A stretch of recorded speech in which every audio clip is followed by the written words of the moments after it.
Part 5. Chapter 1. Now what?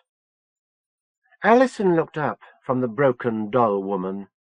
Wendy was asprawl on the floor, body a large beanbag, limbs pulled out, empty sleeves. Her eyes open but expressionless, she still poked out her tongue like a naughty child. Her exposed ribs, slabs of fat and barely buried muscles, made her look like an abandoned anatomy specimen. "Alison!" He was Mike Toad, hat in hands, picking loose straws in the brim. "Now what?" She untied the arms of her jacket, which she'd been wearing around her waist, and pulled it on. Her face was sticky, but she didn't have too much red stuff on her. On the whole, it had been cleanly done. Jazz was relaxed, awaiting further orders. Badmouth Ben stood by the balcony, back to them, shivering in his new pink waistcoat. Terry was licking his fingers, getting a long tongue into the webbing between them.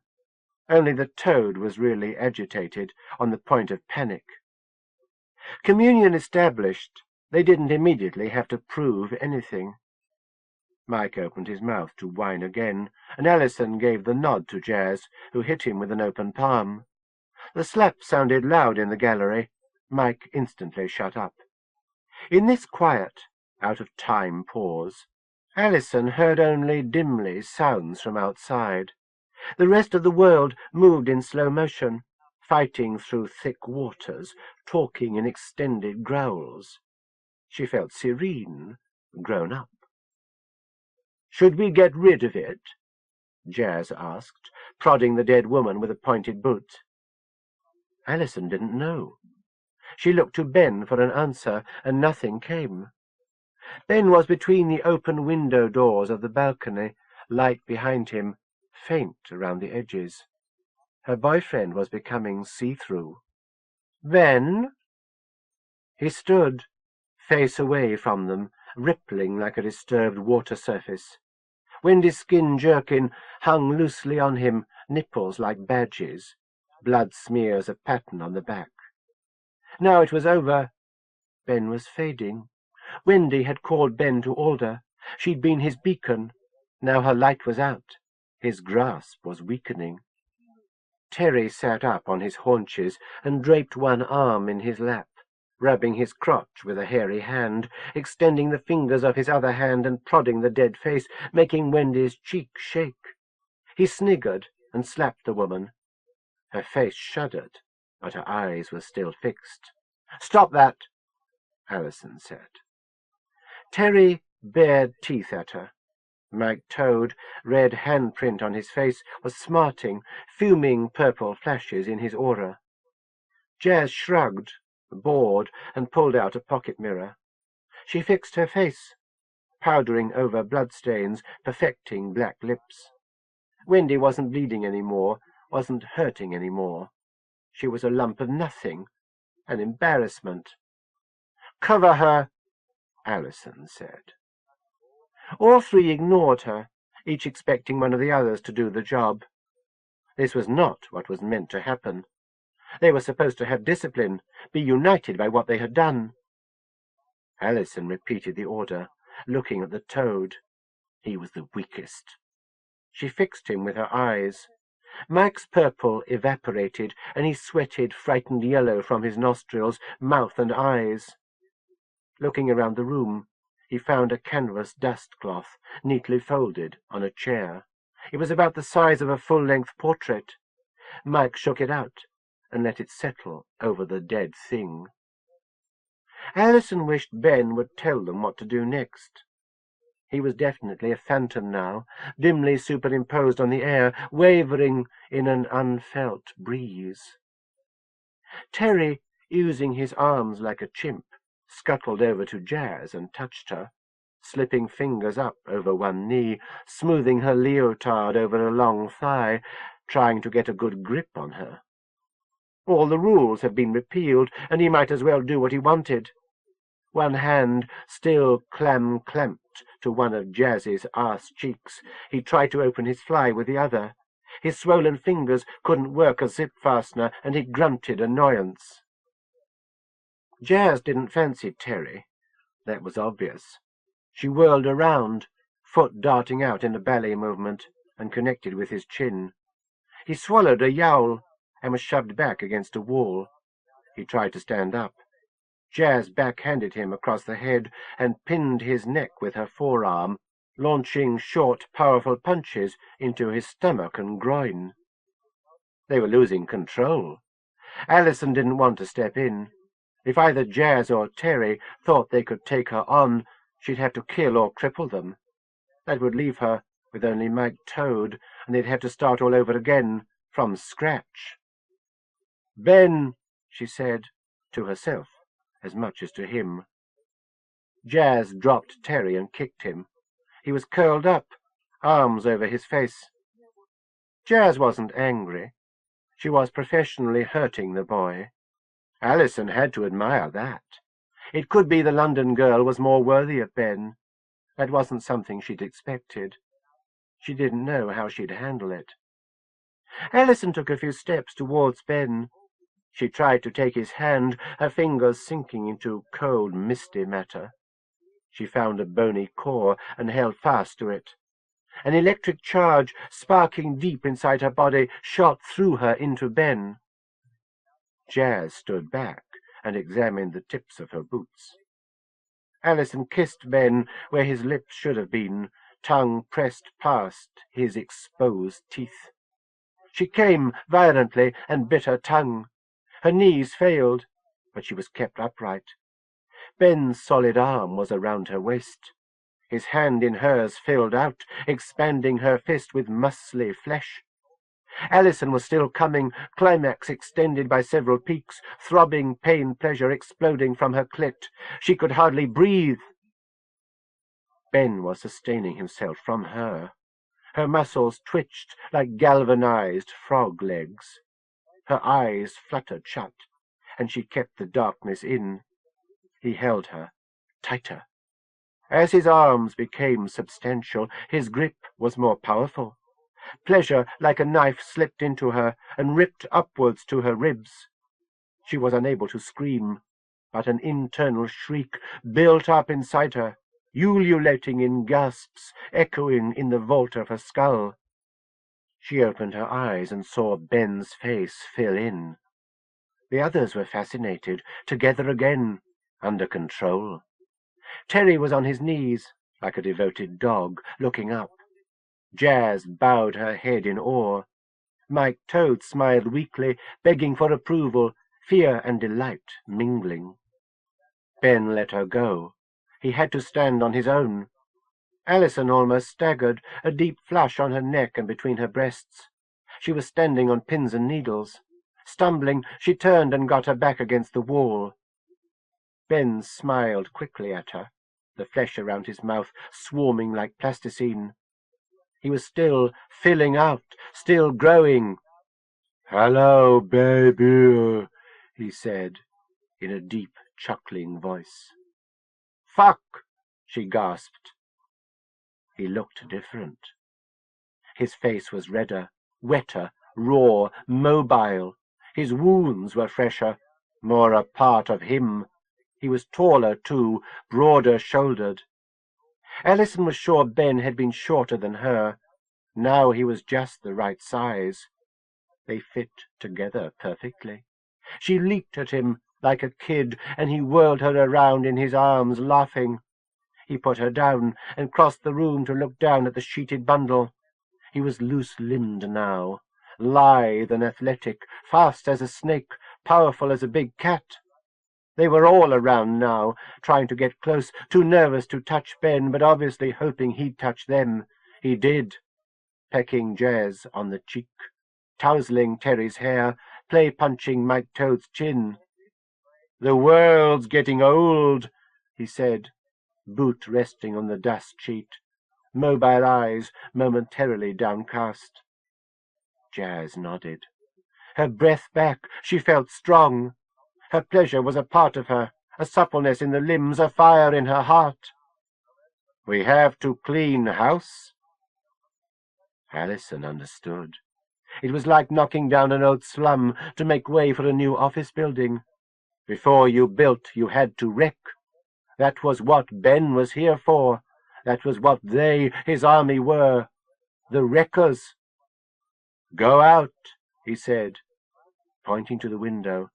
Be fruitful and multiply. Chapter 2. Old houses settle and shake. Supports brittle as an old person's bones, and gradually sink into their foundations, facades crumbling slowly, arterial corridors clogging with junk. Susan had been aware of the moods of houses all her life. Even the neat Guildford detached with garage where she was born, and the temporary flats she'd passed through since, had been aging perceptibly. The Agapemone was no different. It might seem like a further layer of Jago's person, his physical form the brain within the larger body, but it was only a house. Much of her affinity with the personalities of houses was projection, her mental translation of unresonant estate agents' details into something human. Like most of her talent, it had as much to do with herself as with the external world. Sometimes it was a mirror, throwing everything back. She stepped into the empty TV lounge. Thick walls shielded her from the outside, but she was rattled by a nearby disturbance. There was nothing she could do but force herself to calm down. The programs were being distributed by Sister Karen and her elves, so Susan's job for the day was over. Rather, her duties in the Agapemone were concluded. Her other job, her snake's job, was a permanent thing like breathing. She exhaled slowly, trying to will pain out of her head. This wasn't the traditional haunted house. Beyond the windows, dusty because the cleaning rota wasn't as rigidly enforced as other formalities of the community, not through studied and despairing neglect, was bright sunshine and a large, undisciplined, commonplace garden. Some vegetation was withered, but not in an ominous, doom-laden way. Places are haunted, retaining snatches of their pasts, discharged emotions accruing in corners like dust devils. But this room was dead, beaten and drained. Jago tended to absorb natural residues into himself. Susan had the trick, too. She could moonlight as an exorcist. In the window seat, back stiff against the padded rest, feet against the opposite sill, she twisted off a child-proof top. She popped a couple of aspirin into her mouth, chewing chalk to powder, salivating powder to paste, sucking paste down. She wondered if she should get something stronger.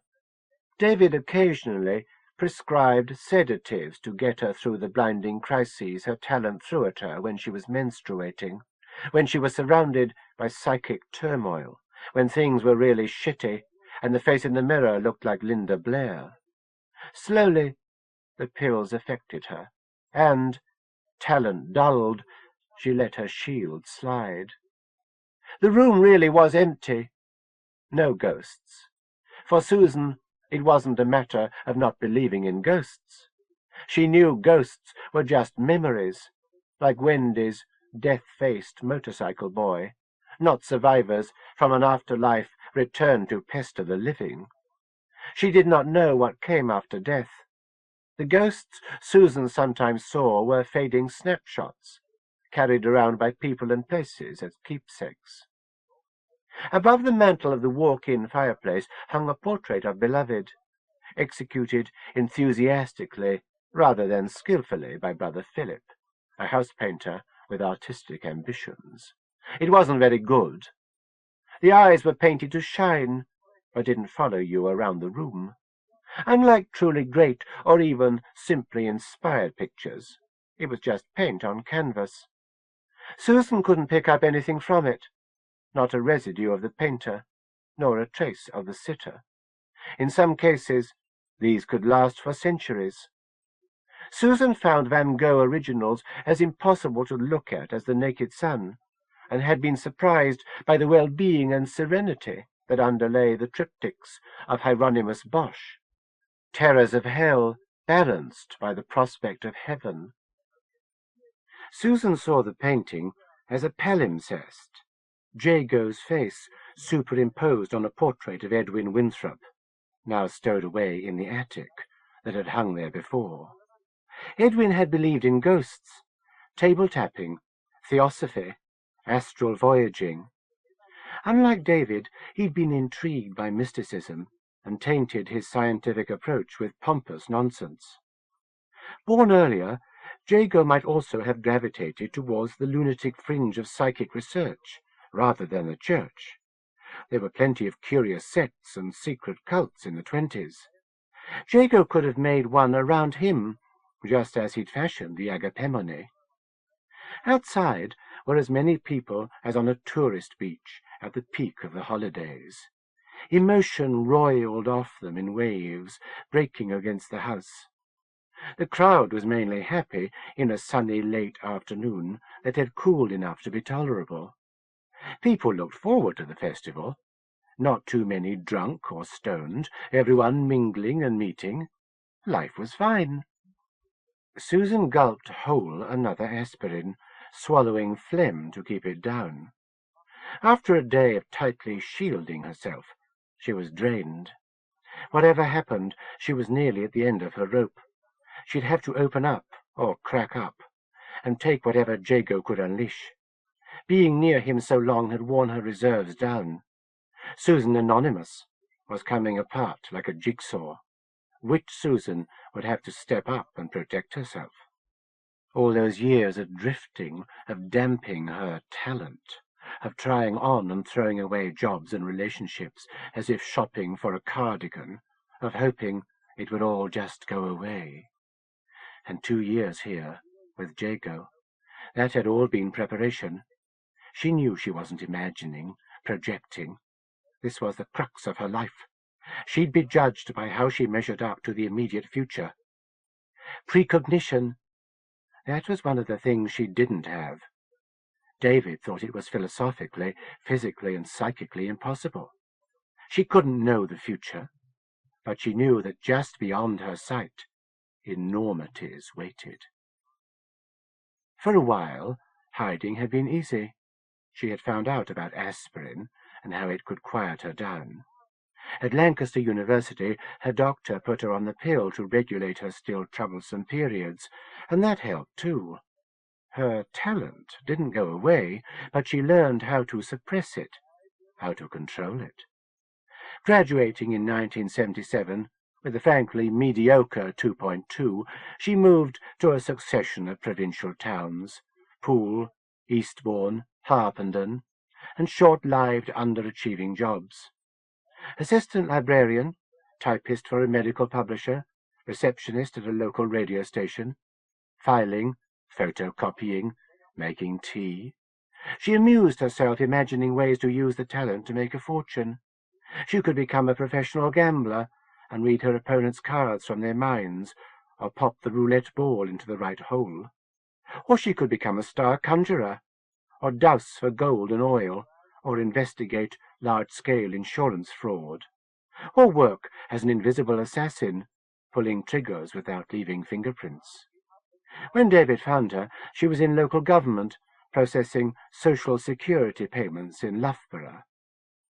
Eyesight had just been founded, and David, with 10 years of committees and lab rat tests behind him, was searching for talents. He'd followed her career, even tracked her off and on through her Susan Anonymous phase. He approached her as she was getting fed up with pretending to be living a real life. She'd drifted away from her latest boyfriend. Men told her she was afraid of letting them get too close. Jobs were boring her, and, the headaches becoming crippling, she had a reputation for malingering. David offered her a chance to be a star again, but not to go public. Unable to conceal his astonishment at the extent of her talent, he called in skeptical colleagues, some from America and France, to assess her. She juggled objects and made plates spin, although her telekinesis had peaked in late adolescence, and she was capable of far less spectacular trickery than she had been as a teenager. Now her talent was intuitive rather than effective. She was a psychometrist. She could see things. After years of anonymity, the burst of activity was liberating, exciting. She had one or two almost satisfactory love affairs. She kept herself apart from the other talents. She knew the names, Polton, Kermode, Tunney, but didn't want to get close. Bringing talents together was like putting magnets on the desk. Either they clanged tight and were hard to separate, or they found a soft, tough repulsion field between them. In the early 1980s, she was taken to a Sheffield police station and given a pile of women's clothing to sort through. Skirts, blouses, shoes. Some were new, some were old and worn. Some were ripped, some had bloodstains. She was able to sort the pile into 3 smaller piles. The new-bought garments that had no resonances whatsoever, clothes donated as control specimens by policewomen, and the victims' leftovers. She didn't see the murders like a movie flashback, but found the impressions of violence, pain, and hatred overwhelming, and was suddenly able to give details, mostly trivial, about the dead women. David, and the fatherly inspector, encouraged her to think beyond the women and build an image of the man who killed them. He was a shadow, distorted by his victim's pain, but there were things she could tell them. He was not Jack, the man who'd sent a tape to the police confessing in a Geordie accent. His name, she intuited, was Peter, and he'd already been ruled out as a suspect. The inspector, who obviously didn't think that was much help, thanked her, and she was taken away. Not long afterwards, by a fluke, they caught the Yorkshire Ripper, Peter Sutcliffe. Her bottle was empty. She had a finger in, scrabbling for a last pill she had already taken. She'd been eating them like polo mints. Unbending out of the window seat and standing up, she felt woozy. How many had she taken? She had a huge tolerance, but even so there were dangers. Her head didn't ache. Then again, she could feel hardly anything. She couldn't think how much, if any, time had passed. The light changed. It had been getting dim in the unlit room, shadows expanding as the sun passed to the other side of the house. Now it was as if someone had drawn the curtains and turned on the lights. Not electric light, but the wavering glow of gas or fire. It was warm, but a different warmth, not the heat of the outside seeping through, but heat from a fire keeping out a cold beyond. There was a fire, and Edwin Winthrop hung over it. The furnishings were polished wood and new upholstery rather than jumble sale acquisitions. They were ghosts, memories of people Susan recognized. Edwin leaning against the mantel, fire cupped in his brandy glass. And others. The young Catriona Kay, shorter than she'd imagined, in a pink dress with fringes. Irena Dubrovna, the medium, spilling out of a black evening gown, lifting a heavy veil with a dramatic gesture. This was quite common, although Susan had never experienced it at the Agapemone. A random snippet of the room's past was being replayed. It would pass. Edwin and Catriona began to dance together. Someone played the piano that occupied the space where the television set would be. Susan was more comfortable with these ghosts than with the current occupants of their space. Long dead, or at least long gone, they couldn't affect her, any more than a film on video cassette could touch her, or a painting talk back. She was a spectator. The scene began to fade, and the present flooded back. Edwin and Catriona whirled together, coming apart. Susan saw Catriona's face freeze, staring directly at her. Rather, at the place where she was. Knowing it impossible, she imagined Catriona Kay, briefly and shockingly, could see her. Then the ghosts were gone. Susan found herself on her knees, head whirling, and put out hands to push away the carpeted floor. Her head, weighted like an anchor, dragged her down. The empty aspirin bottle rolled away. She fought heavy eyelids. Someone stood over her. She recalled Catriona's eyes as she saw what couldn't be there. And she imagined Jago staring, caught, as he was sometimes during her sermons, by a vision of the beyond which he misunderstood as proof of his own divinity. Her eyes popped open even as she sank, and Beloved was there. He raised a foot, and she saw the sole of his shoe. She flinched mentally, her body lagging way behind her mind, expecting the tread on her face. But he simply touched his toe to her chest, a hunter posing with a shot lioness. A thrill leaped from him and electrified her. She jolted, then slumped, shocked asleep. Chapter 3. Hazel said. That was nice. Cindy, a trainee hairdresser before coming to Beloved, fussed with Hazel's hair and face, as if prettying a doll. They had all felt it. Jenny recalled the transport of her own great manifestation, and a deep warmth spread from her heart. Just a taste, my sister, my love, she told Hazel. It's like hot ice cream, isn't it? Cindy said. Hazel snorted a laugh, and her hair shook. Not at all, it was— She had no words. That was all right. Beloved was beyond words. It was the beloved presence, Hazel. You'll get used to it. I'm not sure about that. Ever since her own great manifestation, Jenny had known the cycle was drawing to a close. When Beloved found perfection, he would end all things. Looking at Hazel's face, with a slight Chinese turn to her eyes, Jenny wondered if she was perfection. Maybe it had to do with purity of intent, an ability to forget self, to become totally the empty vessel for Beloved's benison. Certainly Jenny's own thoughts had been too much with herself. Beloved had forgiven, but she remembered the sharp edge of her own disappointment. That had been soothed away in the white-hot intensity of the great manifestation. There now, Cindy cooed, arranging Hazel's shining hair around her shoulders. That's comely. In her dream, Susan was a teenager again, struggling with a difficult lover. It might have been David, as he'd been when she first saw him. It might have been Roger, sucking back spit as he tried to get himself into her.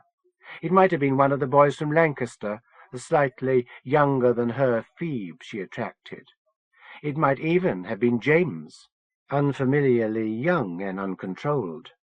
Her lover's face was shadowed, bedclothes tangled between them. He wasn't hurting her, but despite a great deal of effort, he wasn't doing anything right either. She wished he'd slow down or stop. His lips were on her neck and face constantly. She took his head in her hands and eased it up so she could see his face. Instantly it faded to transparency and coalesced with the darkness. But the eyes had been unmistakable. Anthony William Jago. They were 10 feet from each other, doing different things. Sirita was sorting through a box of cassettes looking for Dola's demo tape, and Jessica was pretending to ignore him while she watched him. Ferg was uncomfortable, but didn't want to move for fear of exciting interest. He was sure Sirita was really looking at him, too. Suddenly, as one, the pair of them looked up and gave an identical gasp, as if taken by surprise. They looked into the air at nothing, then at each other. Jessica was blushing, and Sirita shaking her head. Something had passed between them, a secret message. He knew it, and boiled inside. Then, together, they began giggling. "What's wrong?" he asked. "Girl fainted." Gary Chilcott was kneeling over a small body, fanning with a paper plate. Lytton's neck prickled, and he imagined the worst. It was Pam, the doll-like redhead. "Should I loosen her clothing?" Gary said, tongue scraping the grass. Lytton got close.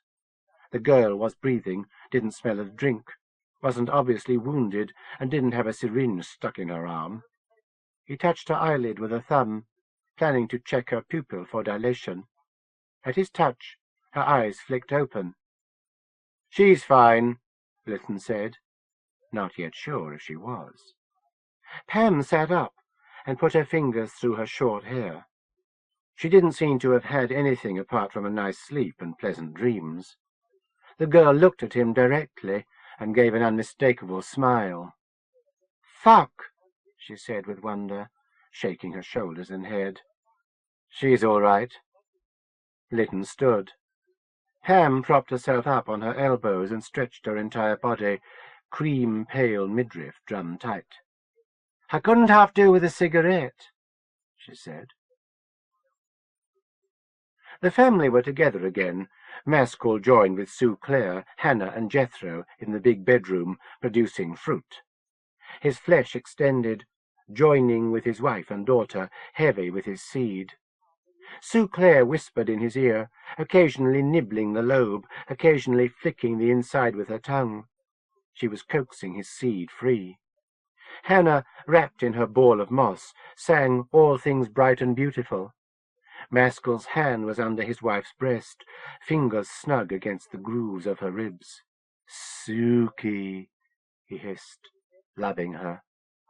He pulled back to watch her face change. Bangs of tiny ivy shoots around her cheeks shook as she received his seed.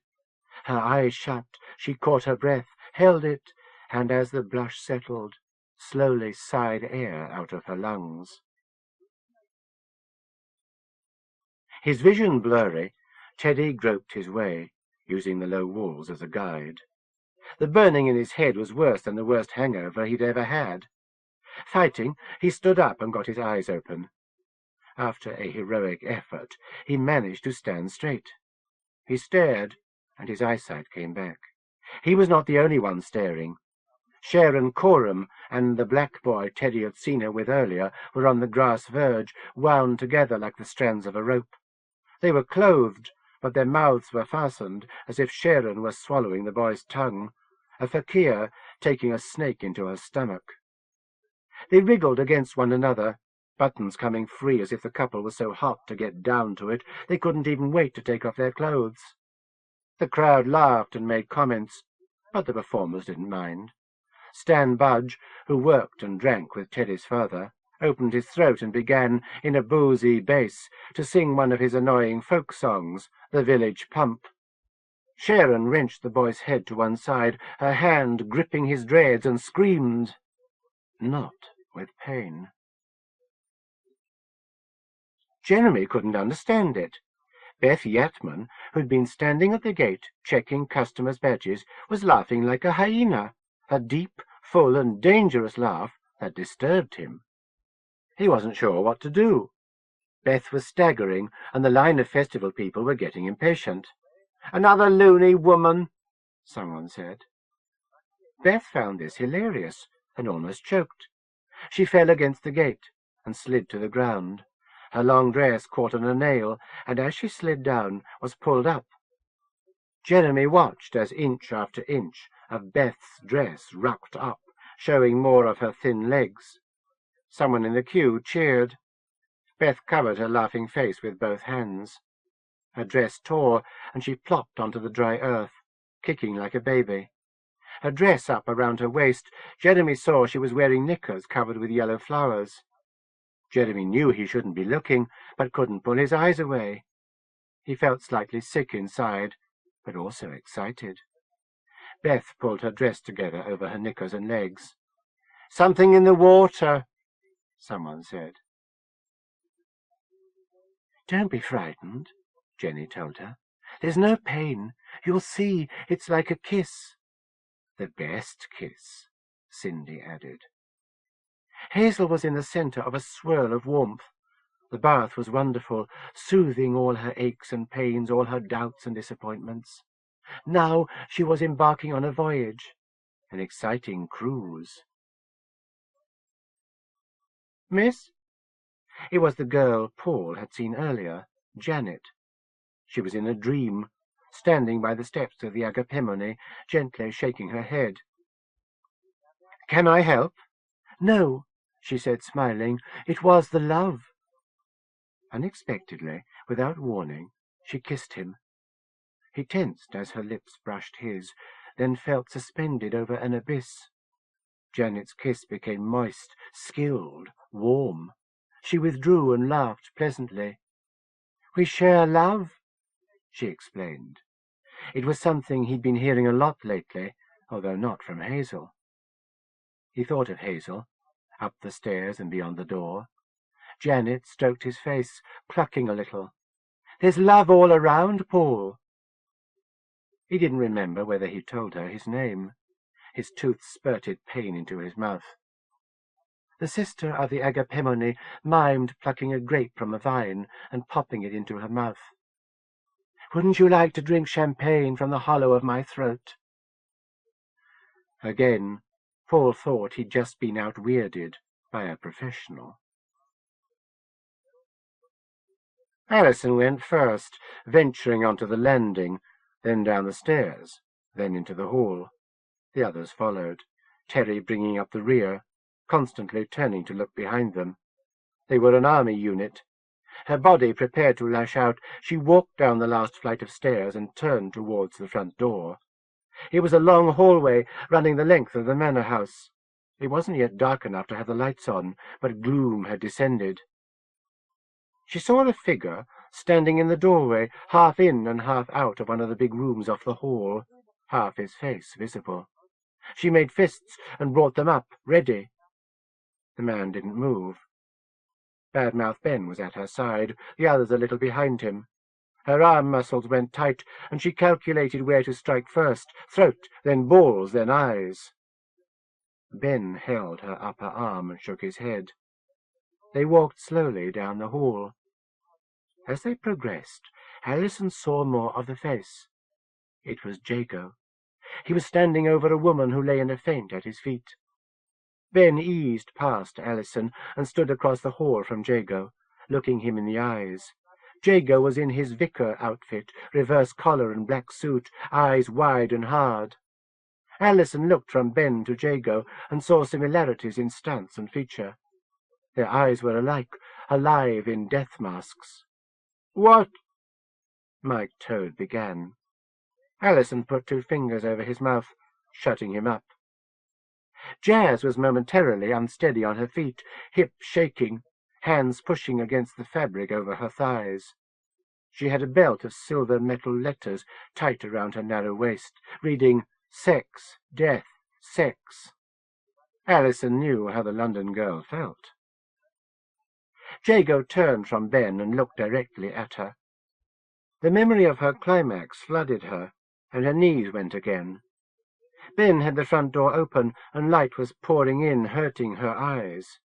She held herself up and stepped past Jago, feeling his gaze on her back. He was powerful, and his aura filled the whole house, shimmering in and out of sight, a quicksilver halo as delicate and complicated as a butterfly wing. She got to Ben, and he held her up again, supporting arm around her waist. Outside, the sun was setting, staining everything. Chapter 4. Teddy was near the end of the village again. This time he'd given up hope and was trudging mechanically. He wouldn't get past the sign. He'd lost count of how many times he'd approached this point. The day had gone, the last of the sun fading from the sky. Traffic had quieted. Evening dragged on. He was near the garage and the pottery. Soon the pull would come. At first, just a gentle tugging. It would become irresistible, drag him back up the road. After this, he might give up. Alder was like the jam jar he'd seen on a wall at the pottery last night. A wasp trap. It was easy to crawl in, all but impossible to get out again. Wasps buzzed around, waiting for death. He'd been walking all day and was tired to the bone, legs limp lengths of ache, head too heavy for his neck. The main road was a street carnival. A clown in an oversized dinner jacket, with a stiff collar the size of a bucket, was doing magic tricks by the garage, entrancing a crowd that included Steve Scovell and Mr. Steining. A little girl, Jenny's little sister Lisa, clapped her hands and laughed. Jenny had looked exactly like Lisa when she'd been that age. Jenny had something to do with the pull. If Teddy could forget her, he might break free. He remembered her face as she'd been the other night, and tried mentally to rub out her picture feature by feature. But memory kept coming back, like the tide filling marks in the sand.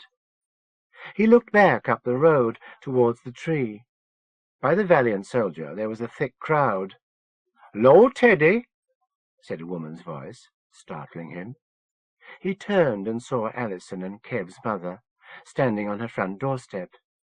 Mrs. Conway had an apple-round face with a permanent smile like Kev's.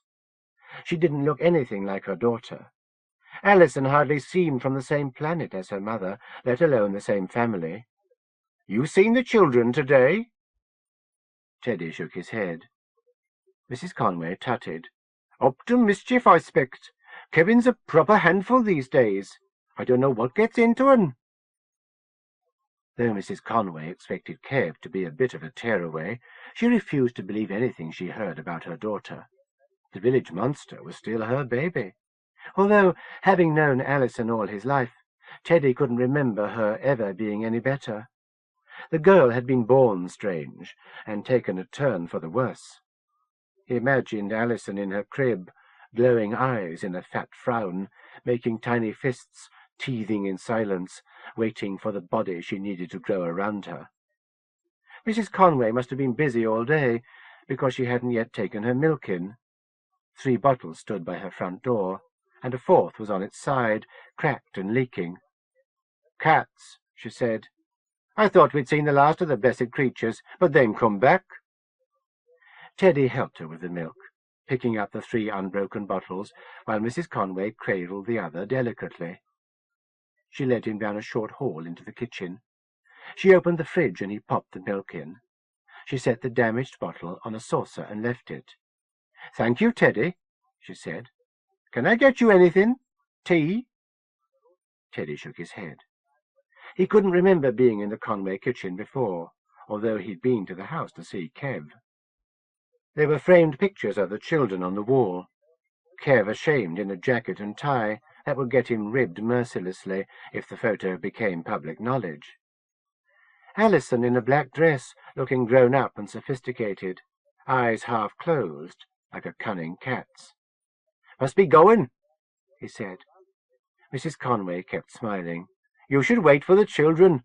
Maybe you'd all like to go out together, listen to the music." At the thought of a night out with Alison, a sliver of ice slipped between his shoulder blades. "When I were a girl, I used to love they pop bands," Mrs. Conway kept on. "Bee Gees, Monkeys, Blue Mink. Dad said it were all noise, daft old bugger." "No," Teddy said. "I'd best be off. Be late for tea otherwise." "All right then," she said. "Mind how you go." Teddy escaped from the house, half afraid Alison might be hiding ready to pounce in one of the dark rooms of the hall. When he got back outside, he realized he'd been wrong to worry. Alison was about 100 yards up the road, coming this way with a group of people. Terry was one of them. Teddy didn't want another beating. They hadn't seen him yet. Alison and Terry had quite a gang now, enough to do him serious damage. Terry loped behind the others like an old dog. People stayed away from Alison's gang, feeling threat to boil off them like sweat smell. It was Alison's gang. No matter how awful Ben looked, the girl gave the orders, kept them together. Teddy considered ducking back into the Conway house and taking refuge. He didn't think Alison would do anything if her mother were around. But he also had a bad feeling Alison could stab him to death in the kitchen, and Mrs. Conway would just tut and refuse to see what was going on in front of her, offering Terry and Ben the mutant tea and sandwiches, while they watched Alison hack chunks out of him with a carving knife. By Mr. Keogh's cottage was a half-built house the Starkeys were supposed to be working on. The builders hadn't been in for weeks, so Tina's dad must have run out of money. It was perfect. Before Alison and Terry saw him, Teddy stepped onto the building site and scraped along the side wall, pressing himself out of sight between Mr. Keogh's cottage and the house shell. He heard his heart, and thought it must be sounding out like a drum, alerting Terry's wolf-sharp ears. Something furry and stiff writhed between his ankles, hissing. He jolted back against the wall, slamming shoulders against hard brick. Only a cat. It had given him a scare. "Kitty, kitty, kitty," he said, not looking down. When they were kids, Terry had enjoyed terrorizing Mr. Keogh's tribe of cats, always dragging Teddy into it. Terry had especially liked letting off rook scarers, the incredibly loud fireworks Dad used to see off field pests in the road and watching the animals whiz like little missiles. The main road was a battlefield for cats, and Mr. Keogh's platoon had been whittled down by enemy tires. Also, Teddy guessed, Allison had scored a few kills, passing her work off by leaving corpses where traffic would squash them. It was the van, though, that had done for the boy's faithful pet, Doug Dog. The cat was gone, but Teddy heard a whining that came from Mr. Keogh's cottage. Teddy didn't know what it was. It might have been an animal, but it might have been human. It was high-pitched and feeble, desperate. He imagined something bigger than a cat, badly hurt, a large dog crying and drooling, or an old man lying face down, making sounds in the back of his mouth, trying to be loud enough to be heard, but incapable of raising anything but a thin, reedy moan. The light wasn't on in Mr. Keogh's kitchen. The whining wouldn't stop. It was definitely inside the house. In cities, Teddy heard from his mum, pensioners often died alone, and weren't found for days or weeks, not until the smell annoyed the neighbours enough. That wasn't supposed to happen in the country, in a village where everyone knew each other, where everyone looked out for each other. Mum had a whole speech about cities and how heartless they were. It was supposed to stop Teddy thinking about moving away. In cities, you could be robbed and murdered by perfect strangers. In cities, old people were thrown on a scrap heap to rot. In cities, the air was thick with poison fumes. In the country, you could be robbed and murdered by kids you'd been to school with, and old people still died alone. "Mr. Keogh," he said as loud as he dared, "are you all right?" The wine caught itself and gurgled something, trying to make words. It was getting dark. Teddy edged around the cottage into Mr. Keogh's small, walled-in back garden. There were neglected bowls by the back door, with congealed turds of cat food stuck to them. The concreted-over area smelled like a zoo toilet.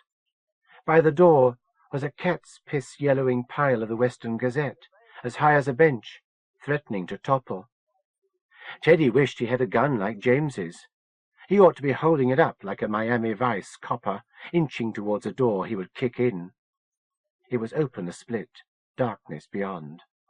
Someone had spray-painted symbols on the door and the back windows, mostly Jewish squiggles, incomprehensible, but the crude skull and crossbones were recognizable. The wine was coming in feeble yelps now, increasingly far apart, like someone gasping for breath. "Mr. Keogh, it's Teddy Gilpin. You okay in there?" The wine was strangled, cut off. He felt his heart stop.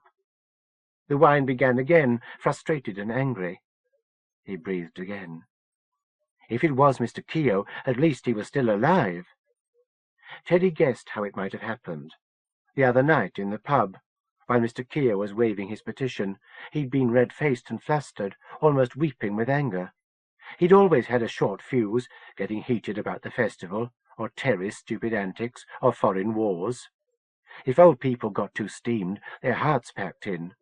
Mr. Keogh could have gone home fuming after his scrap with Terry, and his heart could have burst on him, leaving him paralyzed, helpless. He pushed the door. A sweet, nasty smell seeped out of the cottage at him, and he coughed. He stepped on the doormat, and something snapped. Nerves on edge, he ducked towards the floor, match shooting out from under his daps. There was the thud and the sound of breaking glass. His face fell forwards, hands out to push the floor away. His wrists were slammed, but he wasn't hurt. What had happened? The door had snapped shut behind him. One of the window panels smashed outwards. 2 small hatchets were embedded in the wood, attached to a 3-pronged fork which was fixed to a spring in the ceiling. A 3rd axe had come free and shot through the window. Carefully, Teddy stood, trying not to touch anything. The tripwire, or balance plate, or whatever, had been hooked to the doormat. The kitchen was a lot like Mrs. Conway's, only smaller and messier. It had that fried food smell Teddy knew from his own mum's chips and pies and fish fingers repertoire. And there was another smell. He couldn't hear the whining now. The cottage was quiet as a monk's tomb. A muscle in his thigh twitched. His heart spasmed, ready for a motion-sensitive anvil to fall on his head. He couldn't stay here. He took a step towards the hallway. Nothing happened. Another step. The hallway was dark, and Teddy didn't want to risk a light switch. But he also didn't want to chance his way in the dark. There could be any number of traps hidden in the shadows, waiting to tear him apart. He made out a switch by the hallway door. In the dark, it was a bump on the wall. On the filthy gas cooker was a heavy frying pan, a film of dust over thick grease. After making sure it wasn't fixed to anything, Teddy picked up the pan. It wasn't a gun, but it was reassuringly weighty, and he was sure a thump with its heavy edge would leave a nasty wound. Standing back from the doorway, Teddy worked the hall lights with the pan. The lights came on, and nothing happened. Except Teddy could hear something trickling, like sand in an hourglass. He held still, waiting, frying pan in a 2-handed grip. Then, in the hall, there was a small explosion, and another, and, simultaneously, 3 or 4 more. Teddy ducked back into the kitchen, pan up in front of his face. The noise was the worst thing. It was as if his ears had been clapped by iron hands. It wasn't possible no one outside the house had heard. But they hadn't. Teddy waited 3 or 4 minutes, shaking the echo of the explosions out of his head. Nobody came. He recognized the chemical smell of the smoke that curled out of the hallway. "Rook scarers," he breathed. He gingerly stepped into the hall and found the exploded cardboard packet by the stairs. He couldn't see how they'd been rigged, but one had triggered the others. There was a sooty flash on the wall and the carpet, but no flame. The whine came again, a final, energies-gathered cry of pain. Hoping he'd come to the end of the tricks, Teddy went upstairs. The landing lights were on. At the top of the stairs, he found Mr. Keogh, face grey and soft, a splatter of bloody gruel beneath his head. He was stiff and unmoving, mouth open in a surprised zero. His shirt and trousers were open, showing a blue and tiny slug of a dick. The source of the smell Teddy had been sniffing. He had not been making the noise. She was in the bedroom, fingers hooked into the blankets to keep her from drifting away. Speaking a language Teddy didn't even recognize, she was barely there. He made out a brown and pretty face, and the general shape of a woman, but she was a tattered phantom, lower body and limbs melting into a twist of sheets. There was pleading in her voice. Teddy felt sorry for the creature, whatever she was. "Do you want some water?" he asked, offering the only thing he could think of. She knew he was there, but didn't answer. Her eyes were solid dots in her indistinct face, burning spots of promise in a thinning mask. He supposed she was a haunt. She had haunted Mr. Keogh. Now he was gone. There was nothing to keep her, but she didn't want to leave. Almost for the first time today, he wasn't scared. This thing could hardly do him harm. He was more worried about Alison or Terry. The ghost woman must have been beautiful when full. Her face moved like heavy curtains in a breeze, and he thought she looked a little like Jenny Steining, with her quiet smile and long hair. As he had the thought, the haunt became a shade more substantial, lower body dividing into long legs. She wasn't even wearing a white sheet. Teddy was embarrassed by her nakedness. As she came together, She became obviously female. She was, as he had sometimes, in his suppressed thoughts, imagined Jenny must look without clothes. There was no light on the bedroom, but she had a glow. Her mouth tried to make his name. Teddy shook his head, and she wasn't so much like Jenny any more. She was a stranger, fast fading away. She pointed at him, and he saw her hand was a gun, a ghost-flesh weapon at the end of her wrist, forefinger a barrel with sight, other fingers curled around like a trigger guard. She had the drop on him. Her face was washed away, just a pair of eyes and a smooth curve of silk like a harem girl's mask. "Believe in me," she said, in English, in Jenny's voice, begging, "believe." Mr. Keogh had died quickly, by violence, and this hound who had lain in his bed was slowly coughing her half-life away, neglected. The thing was pathetic. The hound's gun kicked and squirted a cloudy lump. Teddy stepped aside, and it splashed against the wall. "Sorry," he said. He couldn't help because he couldn't understand. She must have meant something to Mr. Keogh, but to him she was ridiculous. She contorted herself, thrusting out breasts like one of the girls in Terry's magazines, a Moore-like smile opening up in her no-face. Her head came up at her neck and floated like a slow-punctured balloon, tendrils dangling towards the rupture on her shoulders. Her eyes closed, and only debris was left. The ghost body came apart like tissue paper in a whirlpool, drifting away and melting. A drape that had been an arm swept against his face and curled around his head. Cold and wet, it became a damp nothing. He had best get out of the cottage and tell someone. James? About Mr. Keogh.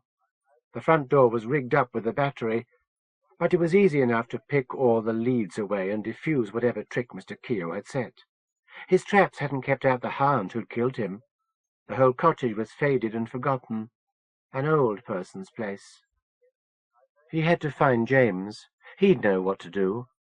Teddy took a last look at the door to make sure there were no fail-safe booby-traps, and wrenched it open. It was twilight dark out on the road now, the lamps of the garage and the lights beyond the curtains of nearby houses standing out. "You there," a voice said. "Sonny Jim." Two men, indistinct in the dark, stood a few feet away from Mr. Keogh's front door. A torch beam lashed out, and Teddy was blinded and blinking. "Edward Gilpin, unless I miss my guess," the voice said. "Brother of the more famous Terence." The other man, who was wearing a helmet, laughed. "And following in the family tradition, with a spot of breaking and entering, I do believe." Teddy could make the men out now. One was a police constable, with a face like a shop mannequin, the other a burly man who flapped a wallet of identification at him. "My name's Draper," he said. "Detective Sergeant Draper. I expect your brother's told you all about me."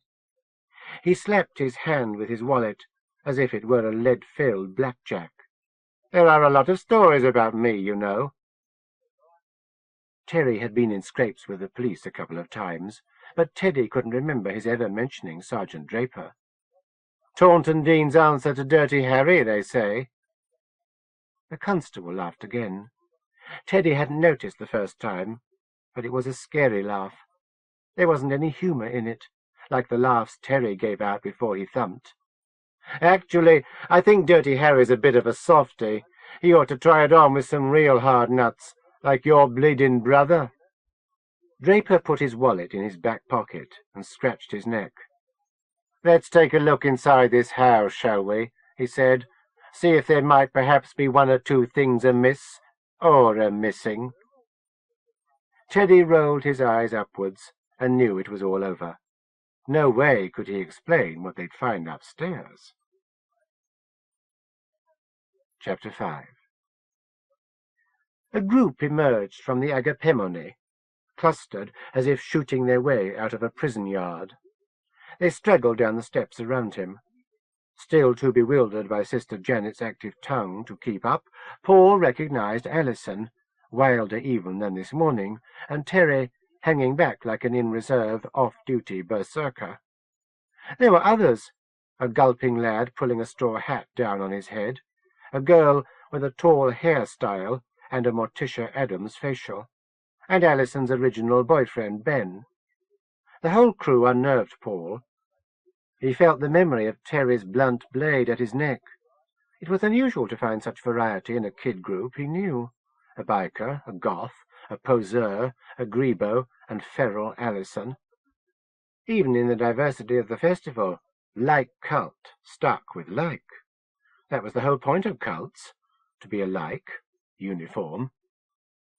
Alison saw him, and stretched a smile over her sharp teeth. The goth raised a Fu Manchu eyebrow, and fluttered lacquered black nails under her chin. The thing these kids had in common was that they were dangerous, bored and brutal, everyday evil, the type Paul would have walked past in a hurry with his head down on the Brighton seafront after closing time. They had predator eyes, bloody mouths. Surrounded by the festival crowd, Paul guessed there was no immediate danger, and Alison, he imagined, had some sort of scary soft spot for him. Beside him, Sister Janet smiled and extended her hands to the kids. "We share love," she said again. Alison, blinking in the last daylight, laughed in the woman's face. Janet turned the other cheek, a Christian martyr beyond the reach of cruelty. A moony sex kitten, she was probably beyond the reach of anything. Ben looked directly into his face, his glance a punch in the pit of Paul's stomach. The world did a simultaneous backtrack and zoom, ground falling like an airliner hitting a pocket of turbulence. "Nice to see you," Ben said, teeth shining. He had not seen the boy up close before. At the pottery, he'd been in heavy shadows. In thinking the biker suffered from a bad birthmark or scar-mottled skin, Paul had been wrong. At some point, Ben had been soaked in acid, or burned to death. He wasn't a natural thing. Like the Martian war machine, he could not be, but was. "To see you." His face was an open wound, slimily red with ridges of exposed bone like tribal scars, and he wore a ragged, sleeveless jacket that stank. It was uncured pink hide, falling apart and dripping. Even if he wasn't an angel from hell, he could pass for an extra from Biker Zombie Holocaust. "Nice." Paul looked away and saw Janet still smiling. She couldn't see anything wrong with Ben. Looking directly at the biker, she appeared to be seeing a normal person. Not everyone saw what he saw, Paul suddenly realized. Everyone saw things differently. He looked back at Ben to be sure, and the dead boy was walking away, followers with him. The crowds parted to make way. Paul was still shuddering, hands knotted fists, teeth painfully clamped. Somebody was scraping his exposed nerves. As she walked past, Alison reached out and touched his cheek, simpering. "Can't go on meeting like this," she purred. "People say we're in love." She patted him and touched a finger to her forehead in salute. Then she fell in step, hair and hips swinging, and walked off with the gang. A toddler with a smiley-face balloon wandered past. The goth touched a sharp knuckle ring to it, and it burst. The child began screeching, but the culprit was gone. That small meanness was almost reassuring, as if Ben's gang didn't have the imagination for anything worse. But Paul wasn't convinced. Wales's Martians, zombie bike boys, fish on bushes. They'd be worse. At the top of the steps, the double doors slowly swung shut. Paul got the impression someone was behind them. It wasn't night-time yet. Midges filled the sodium-orange sunset, a cloud of flying nuisances. Out on the moors, the last of the red was reflected by the damper ditches. As the sun went down, the moon tugged at the tides, pulling aside the curtain of reality, letting loose monsters. Somewhere, a Hendrix head guitar screech sounded out. With the nightfall, the crowd would get noisier, rowdier, wilder. He tasted the last of Janet's kiss in his mouth, and spittle washed it away. "Hazel," he said to himself. Somewhere inside the manor house, Hazel was waiting. Even in his confusion, he knew that this time he must stick to his purpose. Now his mission was important. He'd go in there, he'd find her, and he'd get her out, before it was too late. "Excuse me," he said to Janet, and started up the stairs. "Paul," the sister protested, "you mustn't." The doors were unlocked, of course. Ben and Alison had just come out of the Agapemone. "Paul!" He took hold of a door handle and pulled. The door wasn't even heavy. The hall beyond was gloomily underlit in the afternoon. Janet was climbing the steps behind him. He stepped through into the hall and shut the door behind him, shutting the sister out. 3 steps into the Agapemone, the world beyond the door was 1,000 years gone. Thick walls, Paul supposed, kept out noise. Outside there were crowds. Here he was alone. It was just a hallway. There was a telephone stand and a heavily burdened coat rack. The carpet was worn through in the middle. A notice board had scraps of paper map pinned to it. He was inside. Now what? He expected Sister Janet to follow, to continue protesting his invasion. But she stayed beyond the door. If this was a game of touch, he was home safe. Or else he had strayed into a region so dangerous no one dared follow. "Hazel," he said, feeling stupid. He had no idea how to go about searching a house. One of the doors off the hall was ajar, a bundle on the floor preventing it from swinging shut. He turned on lights, and the bundle became a woman. Not Hazel. Paul squatted and saw she was breathing. Her face was familiar, a wing of hair over one eye. She was slumped, fainted, or asleep in the doorway, right hand open, an empty medicine bottle by it. Alarmed, he slapped the woman's face. She mumbled. "Wake up," he said, slapping her again. He looked around, hoping for help. He thought he saw someone, a female shape in a long black dress. But she must be just a shadow. He had no idea how many pills the woman had taken. Was she an attempted suicide, or a druggie on a bliss trip? She could just have a bad headache and terrible judgment. The woman coughed and dribbled, a hand up to her mouth. "Hello," Paul said. She sat up, eyes opening, then made a face as pain hit her. "Are you all right?" No," she said.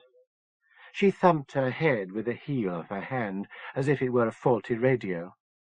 She looked at him, eyes clearing. "Ah," she said. "Paul, right?" He was amazed she knew his name. "I'm Susan.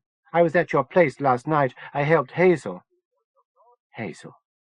Did this woman know where she was? She thought a moment. "Here, I think. Last I saw her.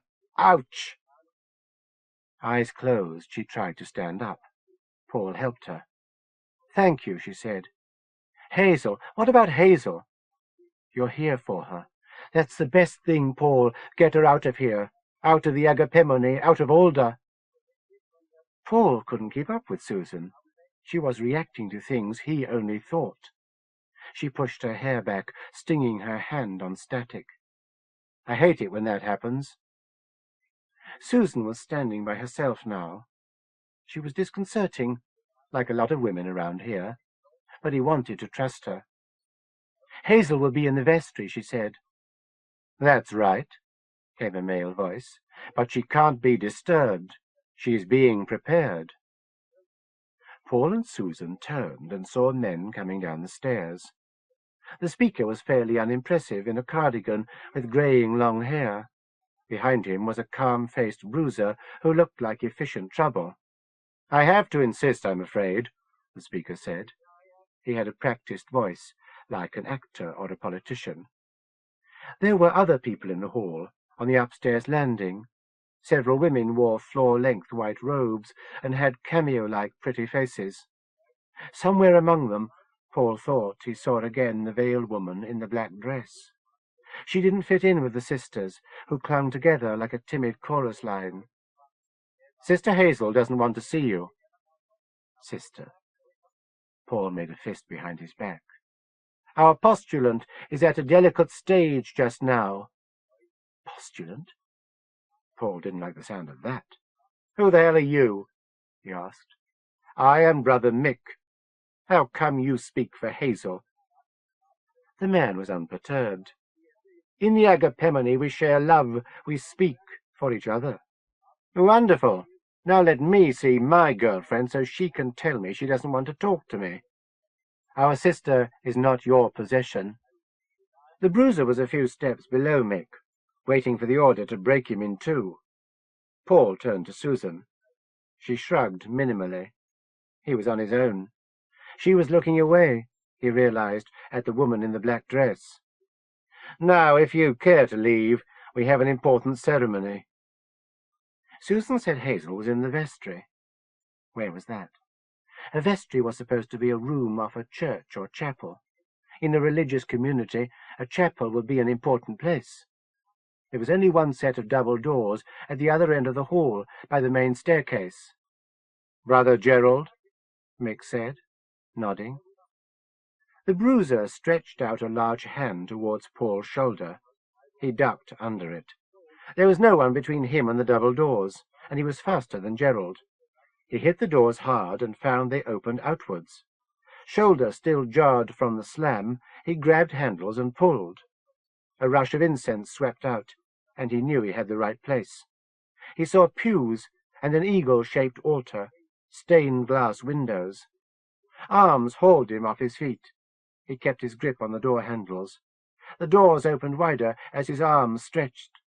He kicked and was wrestled upwards. Change fell out of his pockets. A girl was praying by the altar, blonde hair pouring down the back of her white robe. Not Hazel. She turned, showing her child's face. Gerald had a good hold on him now and was shaking. The others were grouped around. A pregnant woman was picking at his fingers, trying to get him to give up his grip on the handles. "This isn't permitted," Mick was shouting. "You must not interrupt the great manifestation." He was pulled loose, and Gerald let go, hurling him at a wall. He hit his shoulder again, and pain lit up his entire side. His tooth shrieked. "Jesus!" he yelped. "We must ask you to leave." Paul could barely stand. Susan was returning his compliment, helping him. "Sister Susan, leave him alone," Mick said. "He's an interloper, maybe a journalist." Gerald took over, rough hands replacing Susan's helping touch. "You mustn't disturb the postulant," Mick said. Slowly, deliberately, Paul spoke. "I want to see Hazel." Gerald tapped his neck, finding a pain point that sent a jolt through his entire skeleton. Paul saw Susan deciding to be cautious, letting the others surge around her. Mick was still the spokesman. "Next week," he said, offering meaningless compromise. "When the ritual is complete, maybe Sister Hazel will want to see you." Suddenly, this maniac was issuing policy statements from his girlfriend. Gerald still wasn't letting Paul breathe properly. "I can't leave until I've seen her," Paul said, without much hope. Mick nodded again, and Gerald fisted hard and fast at Paul's chest. He gulped and convulsed, pain radiating. His tooth hurt the most. As it throbbed, so did someone in the crowd. His angle of vision was limited, but Paul saw it was the veiled woman. Posed like a 20s photograph, she stood apart from the sisters, ignored by them as if they couldn't see her. As the waves of pain broke and washed back, the woman wobbled like a reflection in a mercury mirror and grew ghostly. When Paul was hurting the least, she was her most solid. When the agony pushed him to the point of screaming, she was a wavering phantom. Gerald took his arm away from Paul's neck and let him go. He pulled in a breath, and the bruiser hit him in the face, a knuckle jamming against his injured tooth.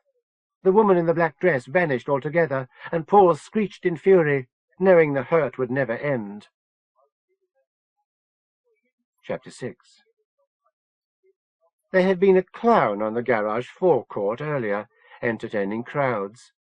Now a thin-bearded singer was irritating them. Even Jeremy could tell he was no good. Kids who'd enjoyed the clown's magic tricks were restless, harassing the singer with nasty comments. Jeremy had sat down quietly on an old tire and was thinking. This was a good place to be, he decided, for the moment. Now it was getting dark. The lights strung around the garage made him feel safe. There were people all around. Daddy couldn't get him here. Mr. Steining would usually have shut up shop hours ago, but was keeping open because of all the people. They weren't buying petrol anymore, but he was selling lots of sweets and drinks from the shop by his office. Steve Scoville, who helped him with the pumps, was looking after it. Mr. Steining had gone indoors, but his wife was still outside, looking after Lisa, her younger daughter. Jeremy knew enough to stay away from Lisa, who always picked on him. "Hey, lost kid," someone said. It was a man with a funny haircut, an X shaved into short black hair. He wore a shouting-faced T-shirt and was drinking from a can. "Yes, you." Jeremy said hello. He wasn't supposed to talk to strangers, but Daddy wasn't supposed to try to hurt him either. All rules were broken. X sat down on the next tire. He had a friend, a worried-looking man in an army jacket with the collar turned up, and he sat down too. "Want some Coke?" X had offered him his can, and Jeremy said thank you. He meant to take only a mouthful, but as soon as the fizz got to his tongue, he realized he hadn't eaten or drunk anything all day. Only the drink wasn't Coke. It tasted like armpits, and Jeremy guessed it was beer. "Hold your horses, kid," X said. "You'll choke." "Ask him if he's got a sister," X's friend said. Jeremy nodded at the worried young man. "And what's her name?" the man asked. "Is she pretty?" "Her name's Hannah, and she's—" Pretty wasn't a word he'd have used for his sister, although he had grandparents who did. To them, everything was pretty. Jeremy was pretty. "Horrid." "Older than you?" Jeremy shook his head. "She's only little." X laughed. "Just your type, Ingram." "Yeah," said Ingram, punching X's bare shoulder. X had a blue tattoo on his arm, a cartoon skunk on fire. "Bastard," X said, thumping Ingram. "Fucker," Ingram spat, grabbing X's wrist and twisting.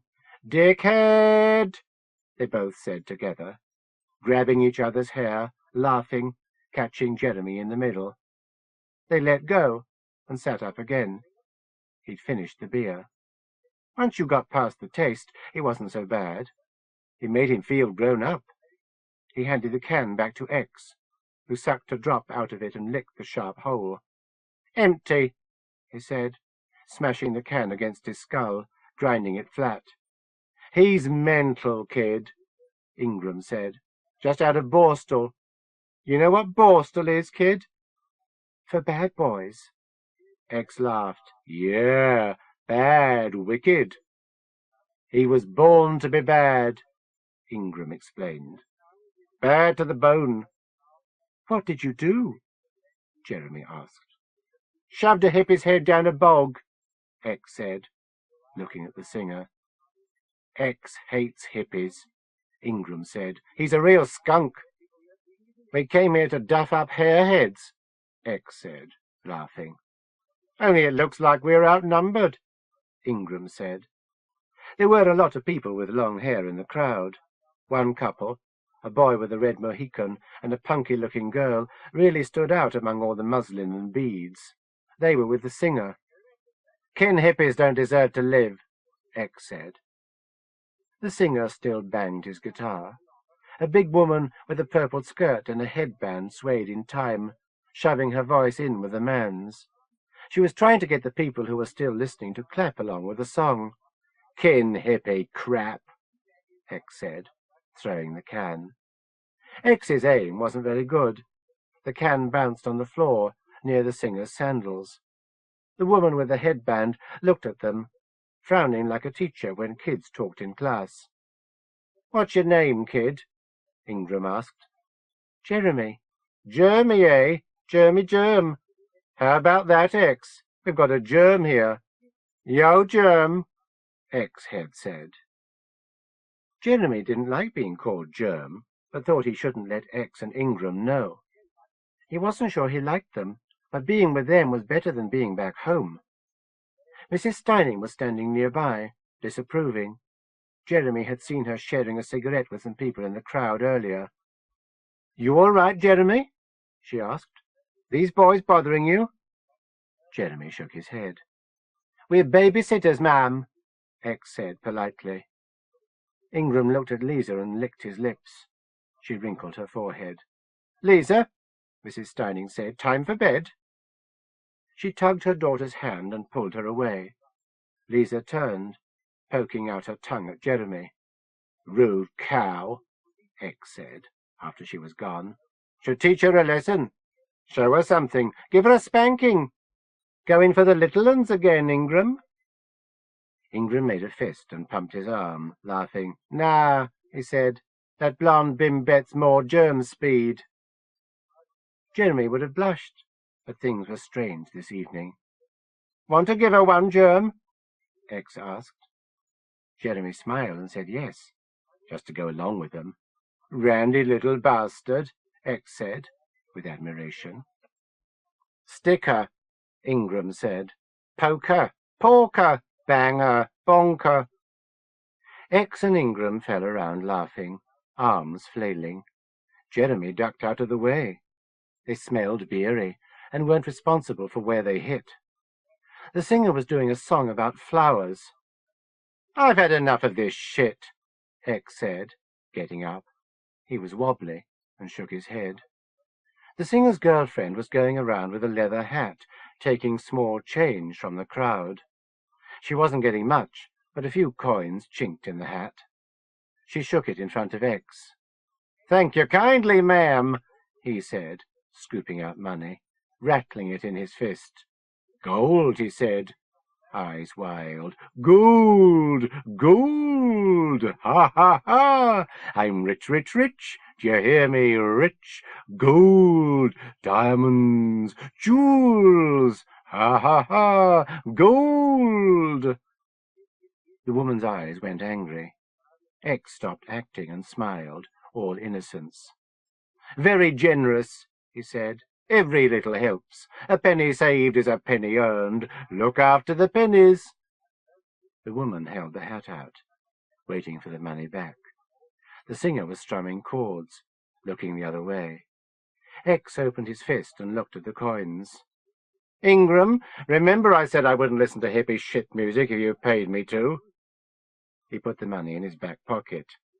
"I admit it," he said. "I was wrong." The woman's fist was tight on the hat brim, knuckles white. "Give it back," she said, serious. X laughed and snatched the hat. He perched it on his head. "Look, Ingram, I'm a kin hippie." He flopped his arms and legs and made an upside-down clown mouth.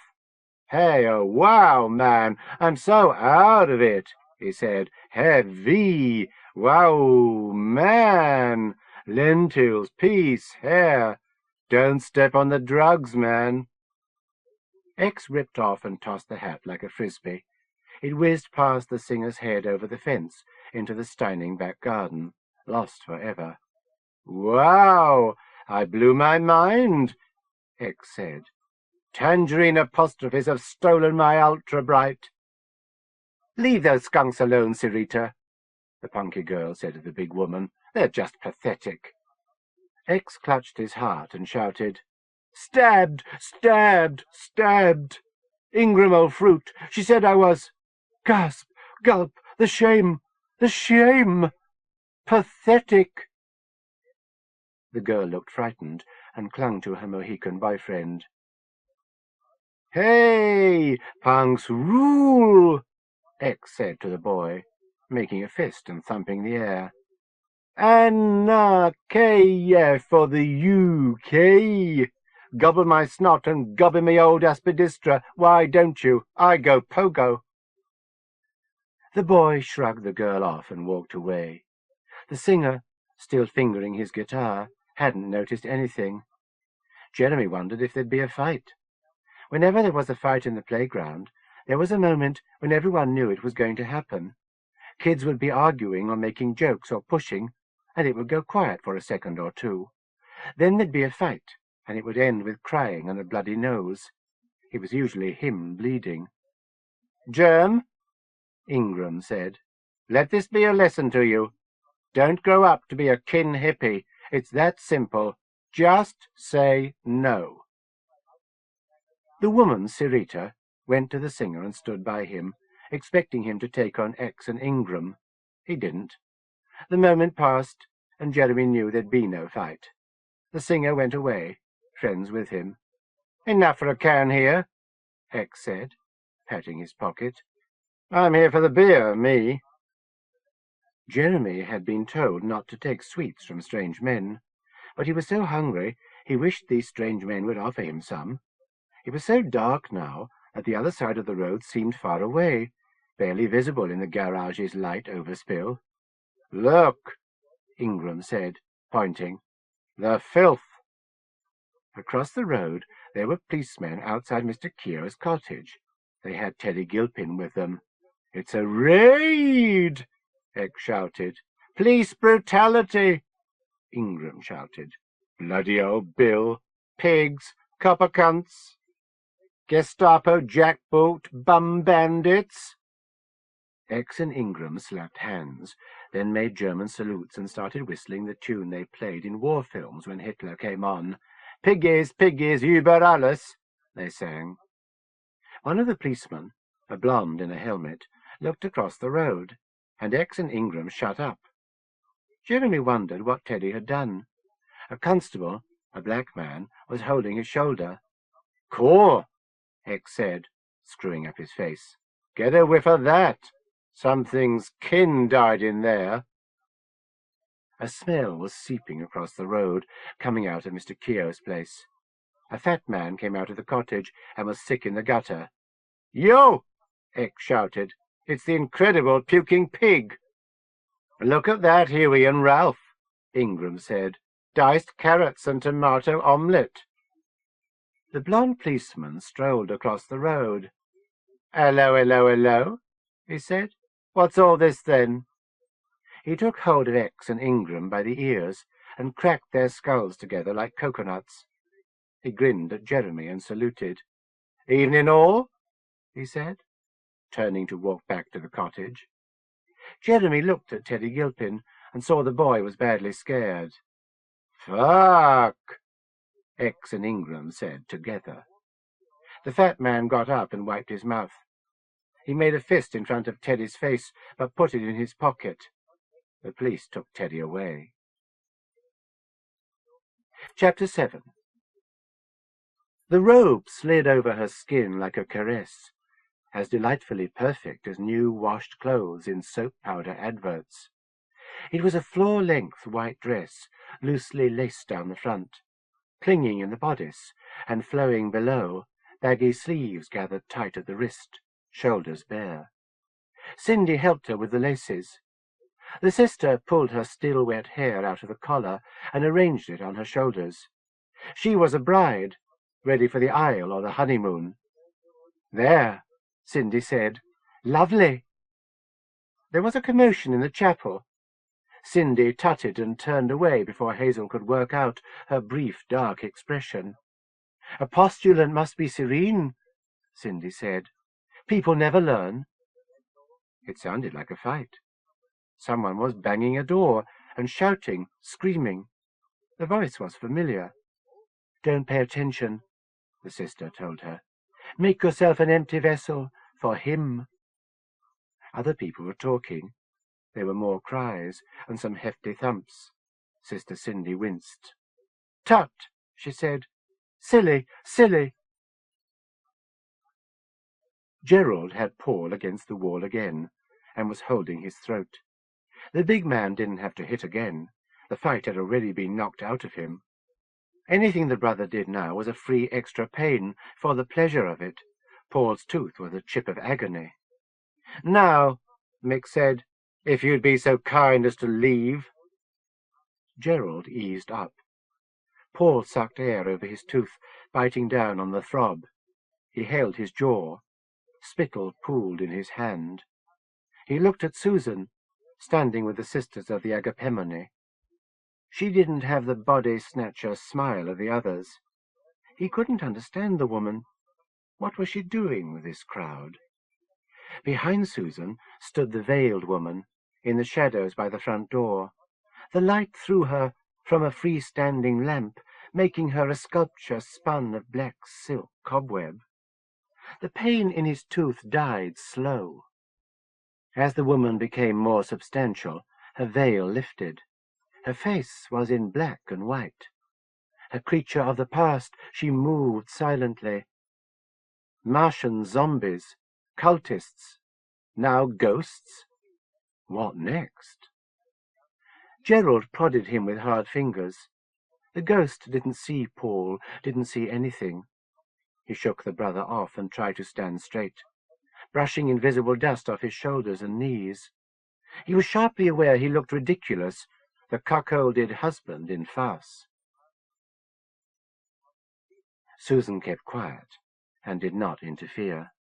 She told herself that if Mick Barlow tried seriously to hurt Paul, she'd step in. But Paul had already been hurt. She was a snake as well as a spook. She had to keep her skin on, not give herself away. James would have done the same. Irena Dubrovna had shown up again. There were other shadows. Her head was still woozy from the pills and Jago's jellyfish shock. Susan felt bombarded. The circle around Paul was swaying as the brethren focused on the intruder. It was the beginning of a lynch mob, or a sacrifice. She couldn't distinguish individual minds in the mass. In the rituals of the Agapemone, everyone blended into one entity, all subsumed to Jago. Her headache came back, jabbing her between the eyes like an ice pick. Mick came out of the circle and stood in front of Paul. "Go," he said, pointing to the door. A break appeared in the circle, and the brethren formed two lines, a gauntlet. Karen pulled Susan back and kept her in line. Paul walked slowly past. Susan felt his fury, his confusion. From the chapel, Jenny watched Hazel's boyfriend slope out. It was part of the ritual, the brethren purging the postulant of her old ties. Gerald Taine and Marie-Laure opened the doors and held them. Outside on the lawn, there were lights and people. Music drifted in. Her side was touched, and Sister Cindy was there. And Hazel. Jenny hugged the postulant and kissed her cheek. Hazel hugged back and saw Paul in the doorway. Jenny felt the postulant tense in her arms. From the doors, Paul saw Hazel, held back by two white-robed sisters. "Haze," he said. Mick hissed at him. "So long." A stab from his tooth made him wince. He couldn't make out any expression on Hazel's face. She was dressed like the sisters. She looked younger, more fragile. He stepped forward, and Gerald's arm was in his way. The man on the doorstep was a stranger to her, but he reminded her of someone. Jenny and Cindy whispered in her ears, soothing, telling her not to be distracted. The brethren turned, making her the center of attention. She heard their massed inrush of breath. "Alleluia," Brother Mick said. "They adore you," Jenny said. It was nice to be adored. It gave Hazel a warm, belonging feeling. Susan was worried Paul would try to fight his way to Hazel. The brethren could have torn him apart. But he just looked, disbelieving. The girl had changed. The sisters of the Agapemone might be all sizes and shapes and colors and tempers, but they were the same. That was the scary thing about them. Cindy, Janet, Marie-Laure, Wendy, Karen, Jenny, Kate, all masks for a single face. Now Hazel. Paul stepped through the doors, but stood on the step, looking back, appalled. Irena Dubrovna had combined with the curtain and was a clinging shadow, ignored and irrelevant. Karen pinched Susan's arm and pointed to the top of the stairs. He stood there, beloved. Alleluia, the brethren of the Agapemone said in unison. Jago smiled down on his flock. Hazel's heart nearly burst with love. Beloved's presence made everything else distant, unimportant. Beloved's blessing fell upon them. Warmth surged inside Jenny, spreading through her body. Hazel clung tight, trembling. Nothing to be afraid of, she cooed. It's only Beloved. Marie-Laure let the door go. It swung to, half cutting off Hazel's boyfriend. She ran between the brethren towards the stairs and threw herself face down full length onto the floor. Alleluia, Mick said, standing over her. Mick looked up at Beloved. Marie-Laure shook and pushed herself against the floor. Two of the brethren came forward and helped her up, pulling her back into the line. The sister was still spasming in ecstatic vision. Jenny understood her, but knew she must be strong. She was charged with Beloved's sister love and had to be in control of herself. "Beloved!" Kate cried out. "Bless me, Beloved, bless me!" "Beloved!" another voice joined. "Beloved!" "We share love," Kate breathed, arms stretching around Cindy and Jenny and Hazel. Jenny heard the beating heart of Kate's child. "The great manifestation," Brother Mick announced, "is here." Paul, on the step, watched doors close on him, leaving him out in the cold. He lost sight of Susan, her sane face surrounded by adoring, beatific smiles. Everyone was looking towards the first-floor landing. "Beloved," they said. All he could see of Jago was a pair of black-trousered legs. He had shiny black shoes. "Alleluia!" He looked again at Hazel, in a huddle with a pregnant woman, another sister, and the blonde girl from the chapel. He saw no recognition in her face. Doors slammed shut in front of his nose, and he stepped back, overbalancing on the steps. He wound up, sprawled on the grass. Above, the Agapemone was as impregnable as a medieval castle. Susan was caught inside. It would happen again. She'd have to watch. The brethren swarmed to the chapel, sweeping her with them.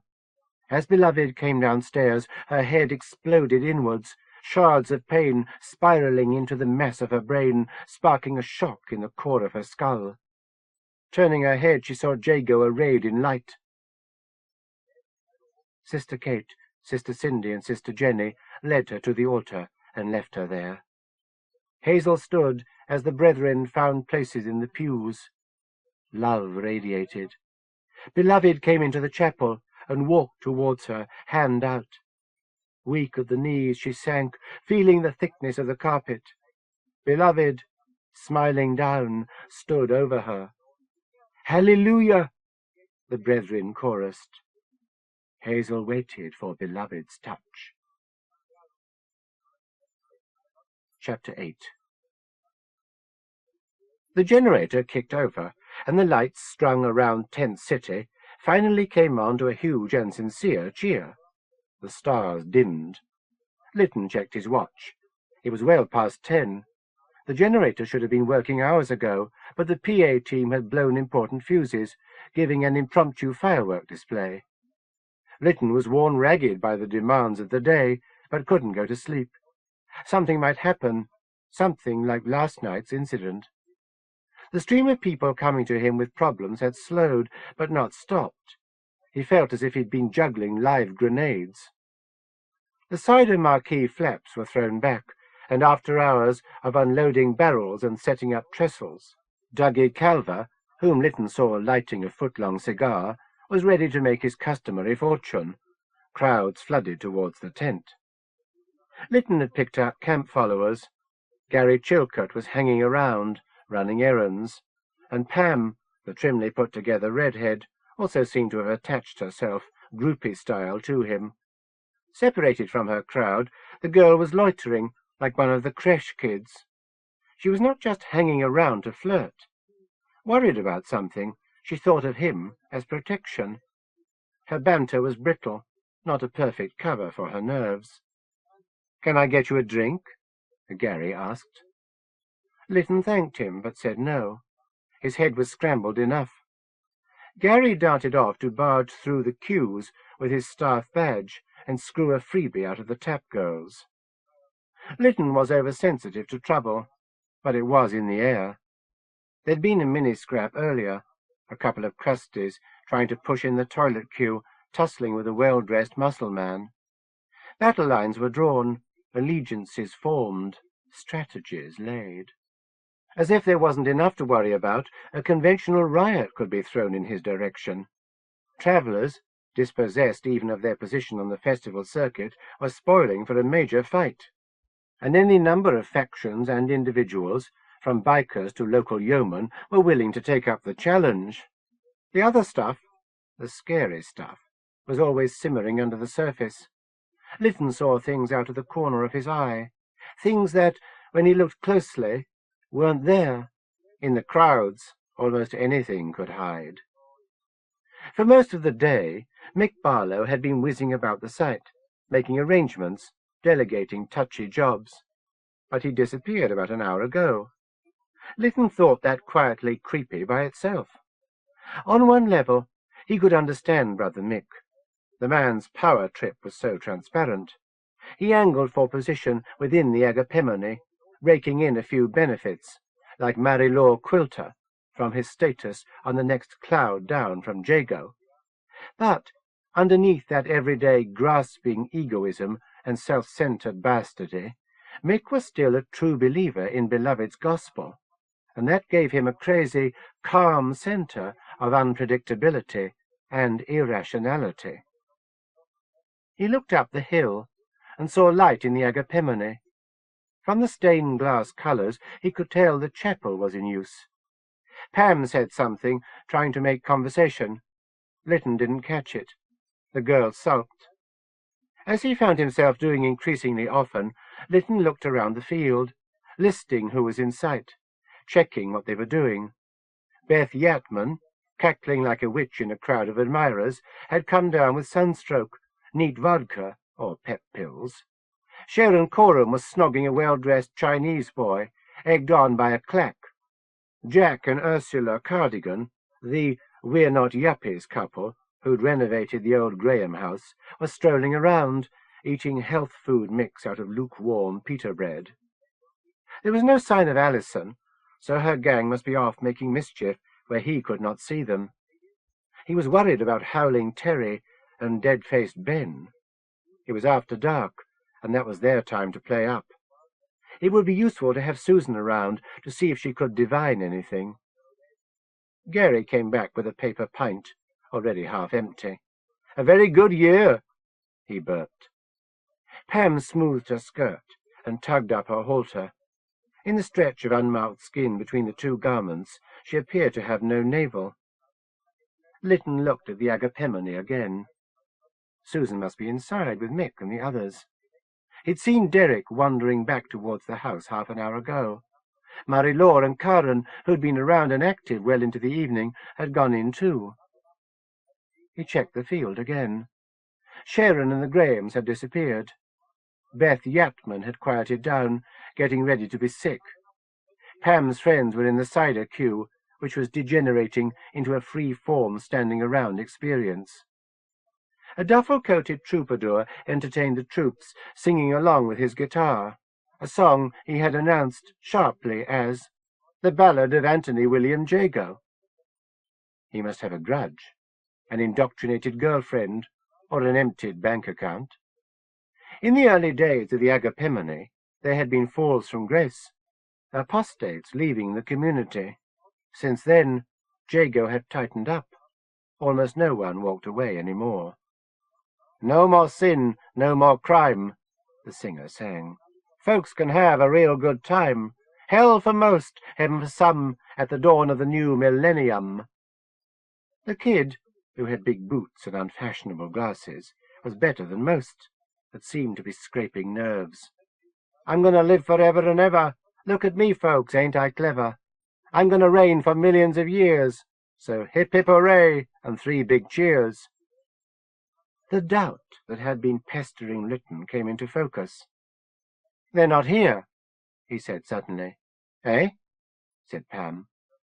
Lytton shook his head. Nothing. Everyone had Susan's handbills, so the job was done, but the brethren who'd been distributing them were gone. Wendy and Derek should be here, and Mick and the others, but the brethren had filtered out of the crowds and gone home. That gave Lytton a chill. The community's evening meal should have been done with hours ago, and he would have expected the brethren to emerge and mingle, soliciting donations, spreading propaganda, smiling emptily. It was time he went to the Agapemone to check in with Susan. He did not want to miss anything. "Tell you the truth, folks," the singer continued. "Ain't no lie. When it comes down to it, I ain't never gonna die." The new-strung lights hissed, and a bulb popped, dumping a whole area into dark. "Excuse me," Lytton said to Pam and Gary. "I'll have to leave you 2 young people to it for a moment." He nodded towards the house and began walking. Gary looked more enthusiastic, left with Pam than she did, being with him. "James!" Kevin Conway shouted. Lytton turned. Kev was waving to him, calling him over. "What now?" There was no queue by the gate, just kids milling around. Beth was on her feet again, propped up against a hedge. Kevin was waving frantically. On the other side of the gate, Lytton saw the bland, blonde face of Constable Erskine, helmet off, Nazi-like and impassive. "James," Kev said, "we've got a problem." Chapter 9. Paul heard the doors being locked from the inside. Whatever was going on inside, he was shut out. He held Hazel's face in his mind, seeing her not recognize him, calmly standing among the sisters of the Agapemone. He admitted it. He'd lost her. The realization was as sharp as his jabbing tooth. He stood up, wiping his hands on his jeans. The Agapemone was closed to him, its thick walls holding in the secrets of Jago's brethren. Holding in Hazel. Sister Hazel. Paul wondered how he was going to explain this development, and the explanation would be demanded from him to Hazel's family. Her father would automatically blame Paul, and probably take out a contract on him. Pat she wasn't so sure of. She understood her sister better than anyone. She might even not be surprised. He would tell Patch, then let her break it to her father. That was as good a cowardly way as any to get out of it. Maybe he should call Patch now. Someone had set up an amplifier and was playing gospel music very loud, shaking a tambourine along with the tapes. People were dancing, throwing themselves in the air like voodoo worshippers. How was he going to put it to Patch? Hazel has found God. Hazel has found religion. Not found. Caught, the way you catch herpes. Hazel has caught religion. Not one of your high street religions either, C of E or the Roman candles. Not even the Hare Krishnas or the Unitarians, the Church of the Latter-day Saints or the Church of Jesus Christ Scientist. No, Hazel had strolled past the franchise churches and even wandered beyond the usual cults, the Unification Church, the Scientologists, the Jesus Freaks, the Church of Satan, the Church of Elvis, the Agapemone, the abode of love. He made fists and resisted an impulse to hammer on the doors. "Hello, love," he would have shouted. "Are you at home, love? Answering the doorbell, love? Registered letter for Love Divine. Step outside, love." "Lord God," he said, emptied of feeling, emptied of anger. He couldn't stand here all night. Paul walked off, elbowing through crowds. Away from the manor house, he was surrounded by cacophony. There was music in the air, jarring and ill-proportioned. and 100 clashing voices, and bodies in motion. Someone with a boom-box was playing loud shit, loud and shitty. He even recognized the track, heavier than osmium, hotter than hell. People were either fighting around the sound or slam dancing. Someone collided with him, sorried, and backed off. He walked into the village. The cider tent was doing bank holiday business. Walking through the crowds, Paul felt like the invisible man. Annoyed with himself, he realized he was crying. He kept to the road, but the festival had overspilled its site and was leaking into the village. There were people all around, dancing, yelling, singing, wrestling. Someone else rammed into him. "Watch out, fuckface," a young voice snarled. A paper carton crushed on the asphalt of the road, yellow-green cider spraying. Paul spread his hands in a shrug and said sorry. "So you should be," the young man said. Looking up, Paul saw the face of the youth he had bumped. His red mohican stood up like the spinal crest of a prehistoric monster. Recognition came like a spark. The iron insect's disciple grabbed, getting a strong grip on his shoulder. Ferg counter-grabbed, catching the man's wrist, trying to push him away. "Ferg," said Jessica, "what's wrong?" As if she didn't know. She was putting on an act for his benefit, pretending not to know the disciple. Selim stood quietly by, ready to slip a blade into Ferg's back. Dola and Sarita goggled, overdoing innocent bewilderment. "Last night," the disciple said, "the war machine, you saw it, the Martian war machine." Ferg trembled and jerked his head forwards. He'd have nutted the disciple, but the man would have steel in his skull. That would be a good way to catch Ferg, to get him to smash his head open. "He didn't mean to make you drop the cider," Jessica said. Ferg hawked and spat in the disciple's face. "Ew," Dola said, "filthy beast."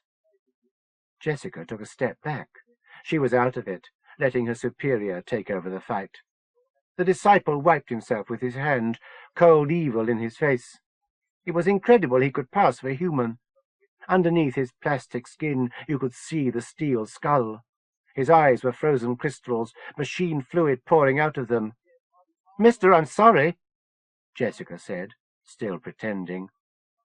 Ferg ran. He ran hard, feet lifting up, slamming down. He had to get away.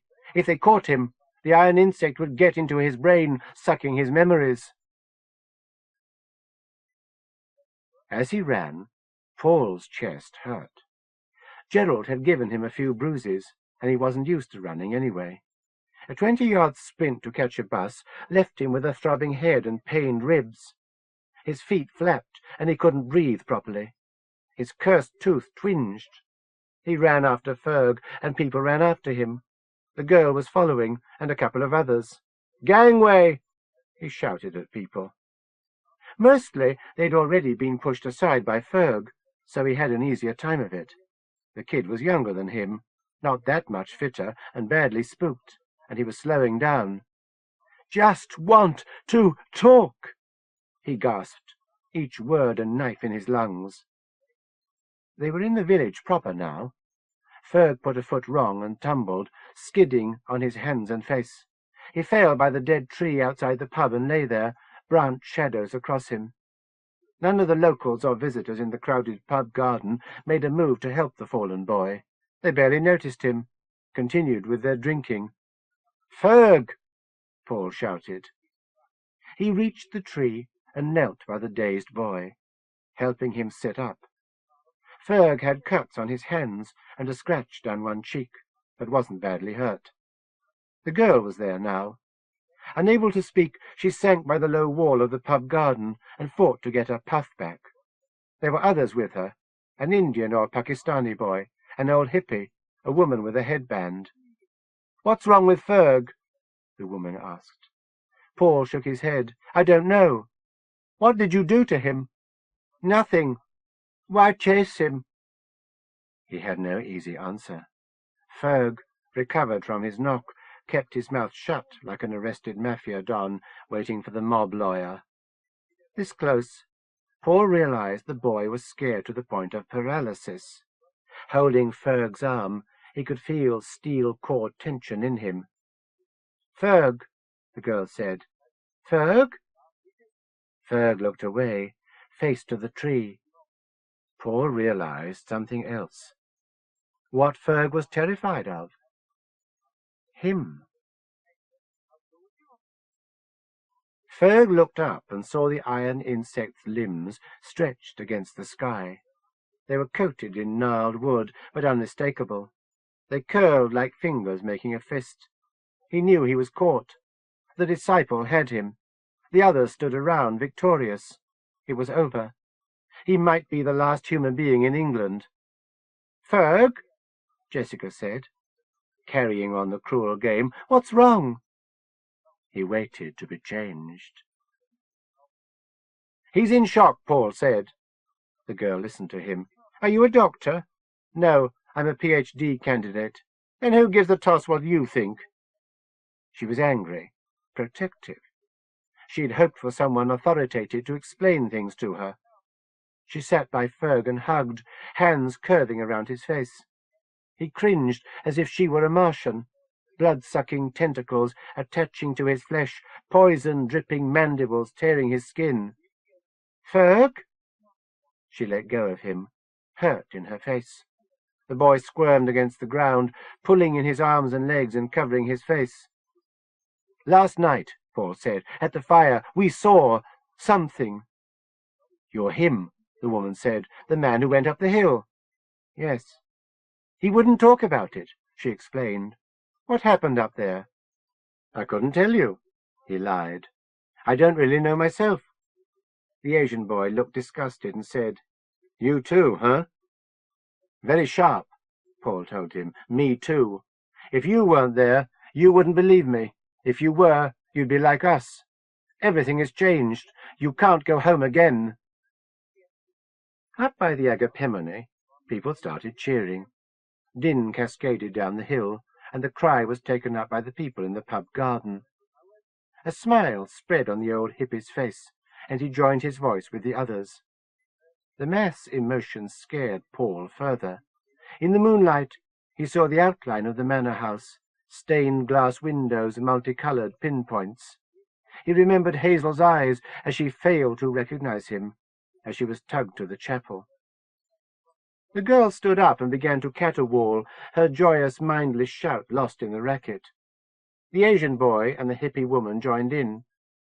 Paul saw that in the pub garden, even the resentful locals, red-faced and middle-aged, were taking part. The sound was like a football crowd during the slow-motion replay of a last-second winning goal for the home team. The massed voices were a natural force.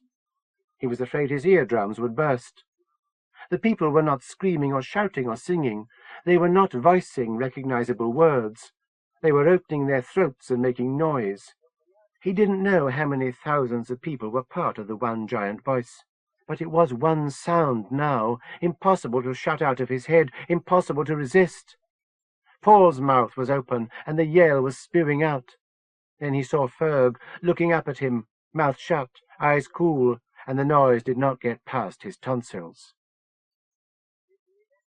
The iron insect's followers chirruped in worship.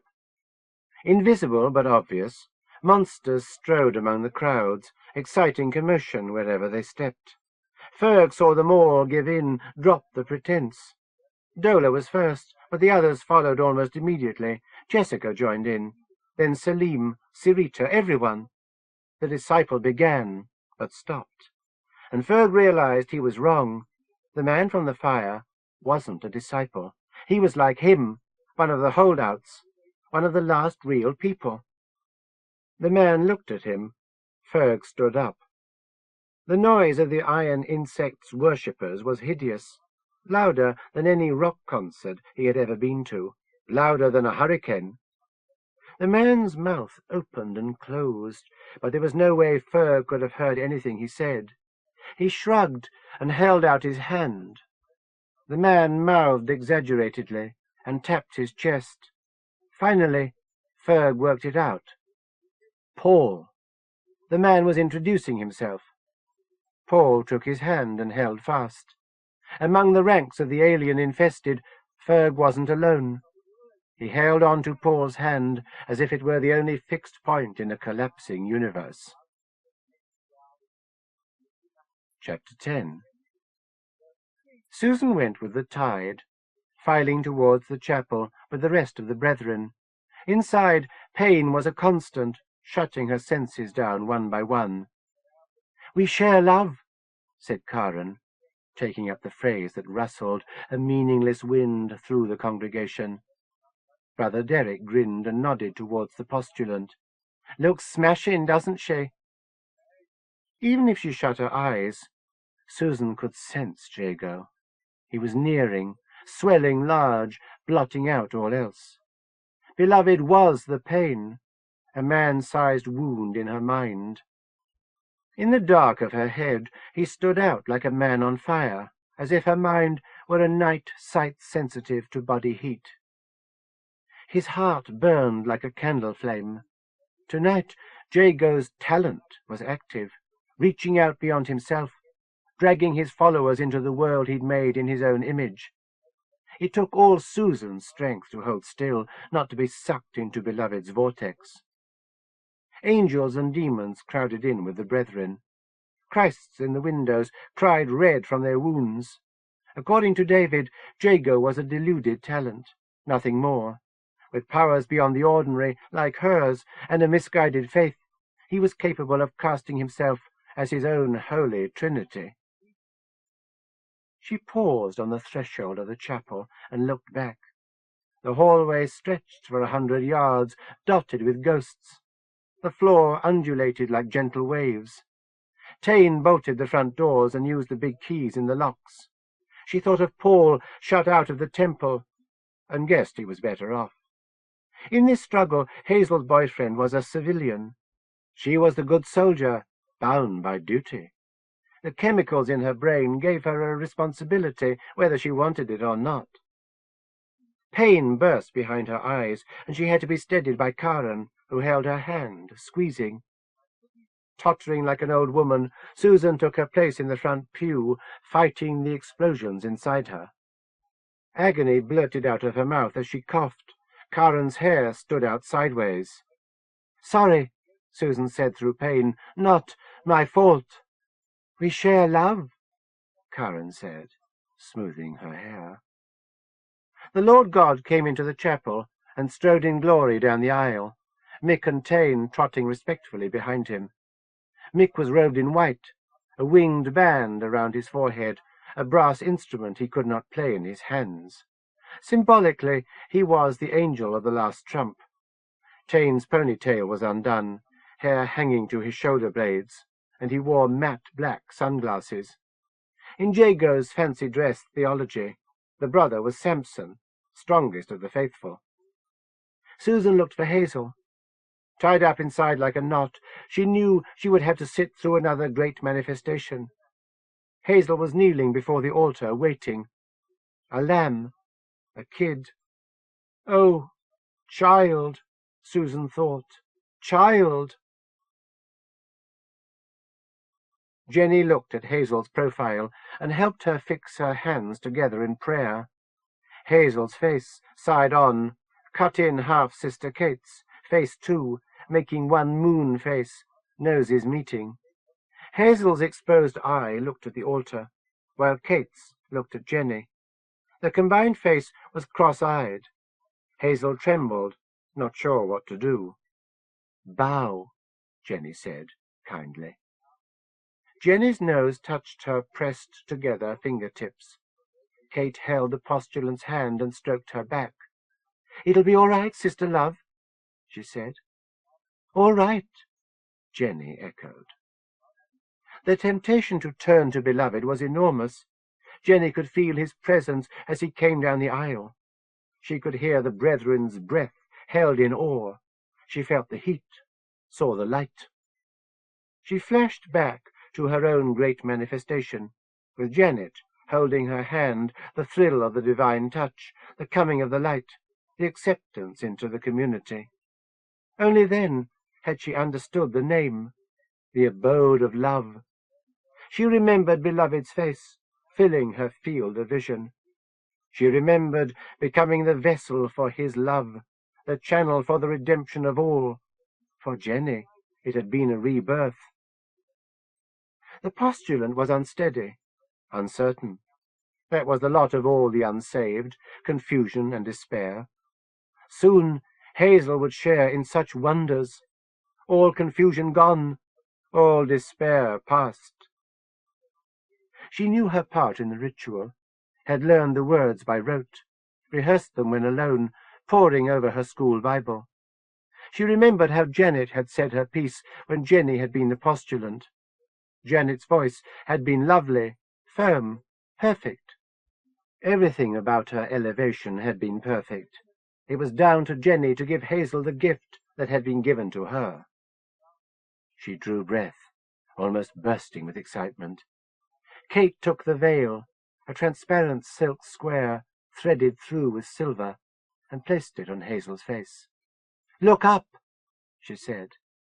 Hazel did, and Kate set the veil in place, slipping a circlet around her brow to pin it. The veil sparkled. To herself, Jenny thought, the Song of Songs, which is Solomon's. Kate turned Hazel around to face the flock, to face Beloved. Beloved shone. "Let him kiss me with the kisses of his mouth," Jenny said, finding strength in her voice. "For thy love is better than wine." "Because of the savour of thy good ointments," Kate joined. "Thy name is as ointment poured forth. Therefore do the virgins love thee." "Draw me," Jenny Steining said. Attention split between Hazel and Jago. "We will run after thee. The king hath brought me into his chambers." Susan wasn't hurting so much now. Jago was focused on the ceremony, and there was less loose power floating around. She could almost get some peace in her head. Now the tinnitus was outside. At first Susan thought the noise was a gale-force wind, battering the old roof of the Agapemone. Then she realized it was a crowd chorusing with one voice. It was as if the whole village, population swelled by the festival, were howling dog-like at the moon. In the chapel, the flock were engrossed, hypnotized.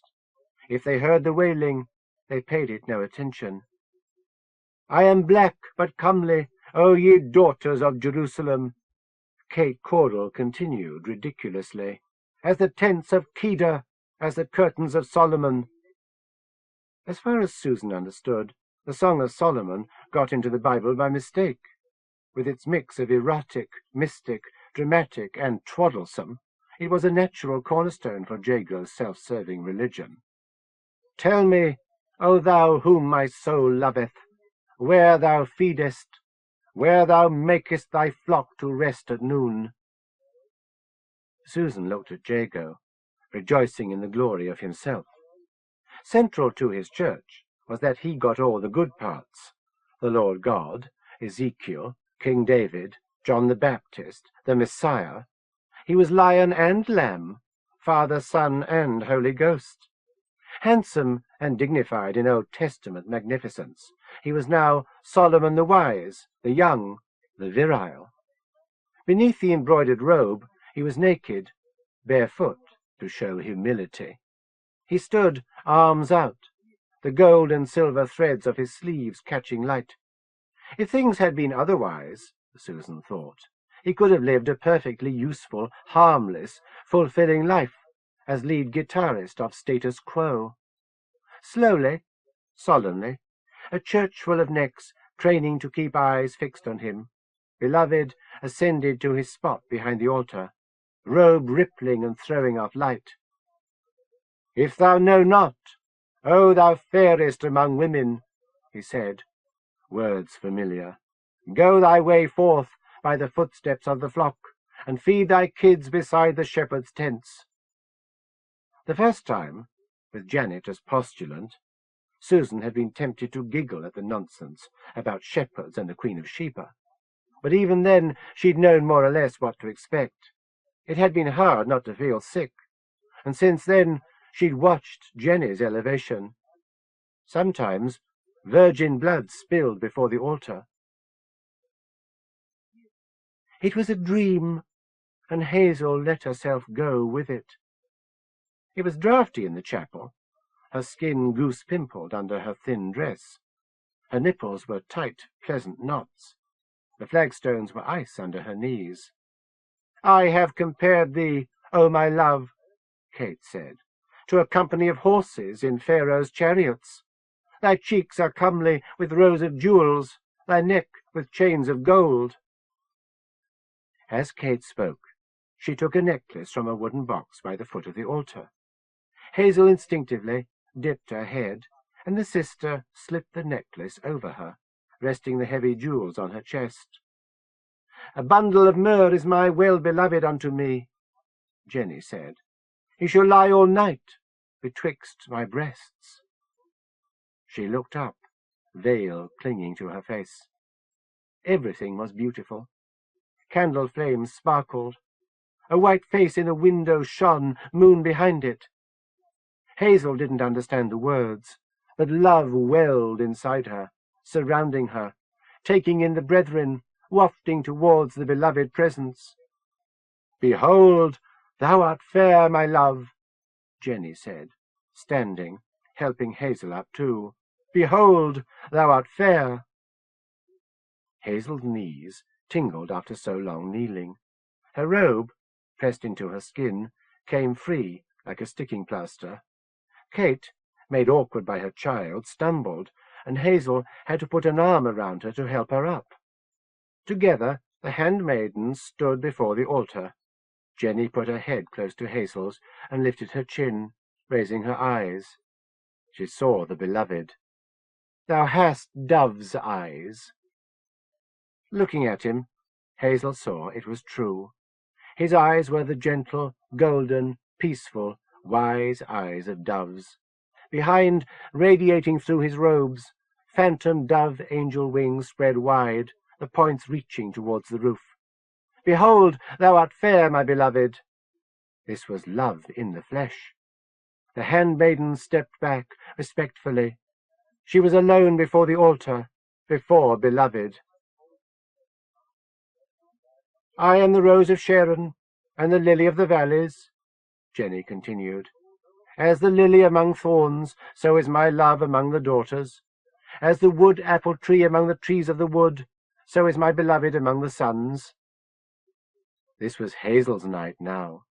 Who stood before the altar was the vessel, the representative for them all, for all the sister loves, for all the brothers and sisters of the Agapemone, for all the world. "Stay me with flagons, comfort me with apples, for I am sick of love. His left hand is under my head, and his right hand doth embrace me." Having come out from behind the altar, beloved took Hazel, slipping a hand under her hair and another around her waist. The memory of his touch was enough to make Jenny falter. "I charge you, O ye daughters of Jerusalem, that ye stir not up, nor awake my love, till he please." Beloved bent his head down and kissed the postulant, touching his lips to her veiled forehead. Everyone felt the pleasure. "The flowers appear on the earth, the time of the singing of birds is come, and the voice of the turtle is heard in our land." Jenny had thought when beloved kissed her at her elevation that she would swoon and be unable to go on, but she had managed. She saw Hazel go limp in beloved's embrace, and willed strength to the postulant. "O my dove, thou art in the clefts of the rock," beloved said, lifting the veil, "in the secret places of the stairs. Let me see thy countenance, let me hear thy voice, for sweet is thy voice, and thy countenance is comely." Hazel's eyes opened as the veil slid off her face. "My beloved is mine," Hazel said, voice clear, "and I am his. He feedeth among the lilies," Kate and Jenny said. Beloved kissed Hazel. Lips touched her mouth, then fastened. A jolt of pure energy shot through her, and she felt the pleasure would never end. Every muscle tightened, every nerve sang. She convulsed, but he held her close, tongue in her mouth, closed eye next to her cheek. Gently, beloved withdrew from her and smiled. Her heart was overflowing. She became a true vessel, loose-limbed and pliant to his purpose. He eased her back, lifting her off her feet until she rested on the altar. It was surprisingly comfortable, and fit the contours of her body. She felt a touch at her wrists, and saw her handmaidens had come forward. Jenny and Kate held her tight, keeping her from sliding off the altar.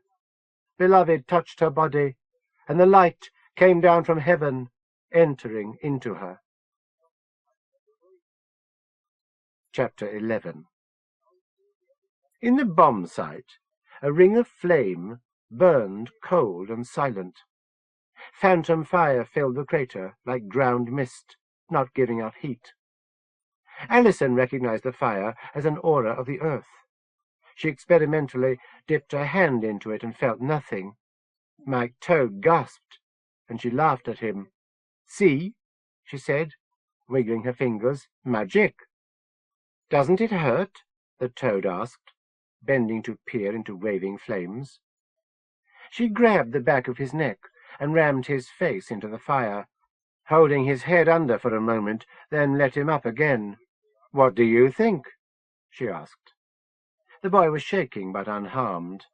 "There, there," she said maternally. "You know I wouldn't let you get hurt, Toad boy." Badmouth Ben strode past them, wading into the fire.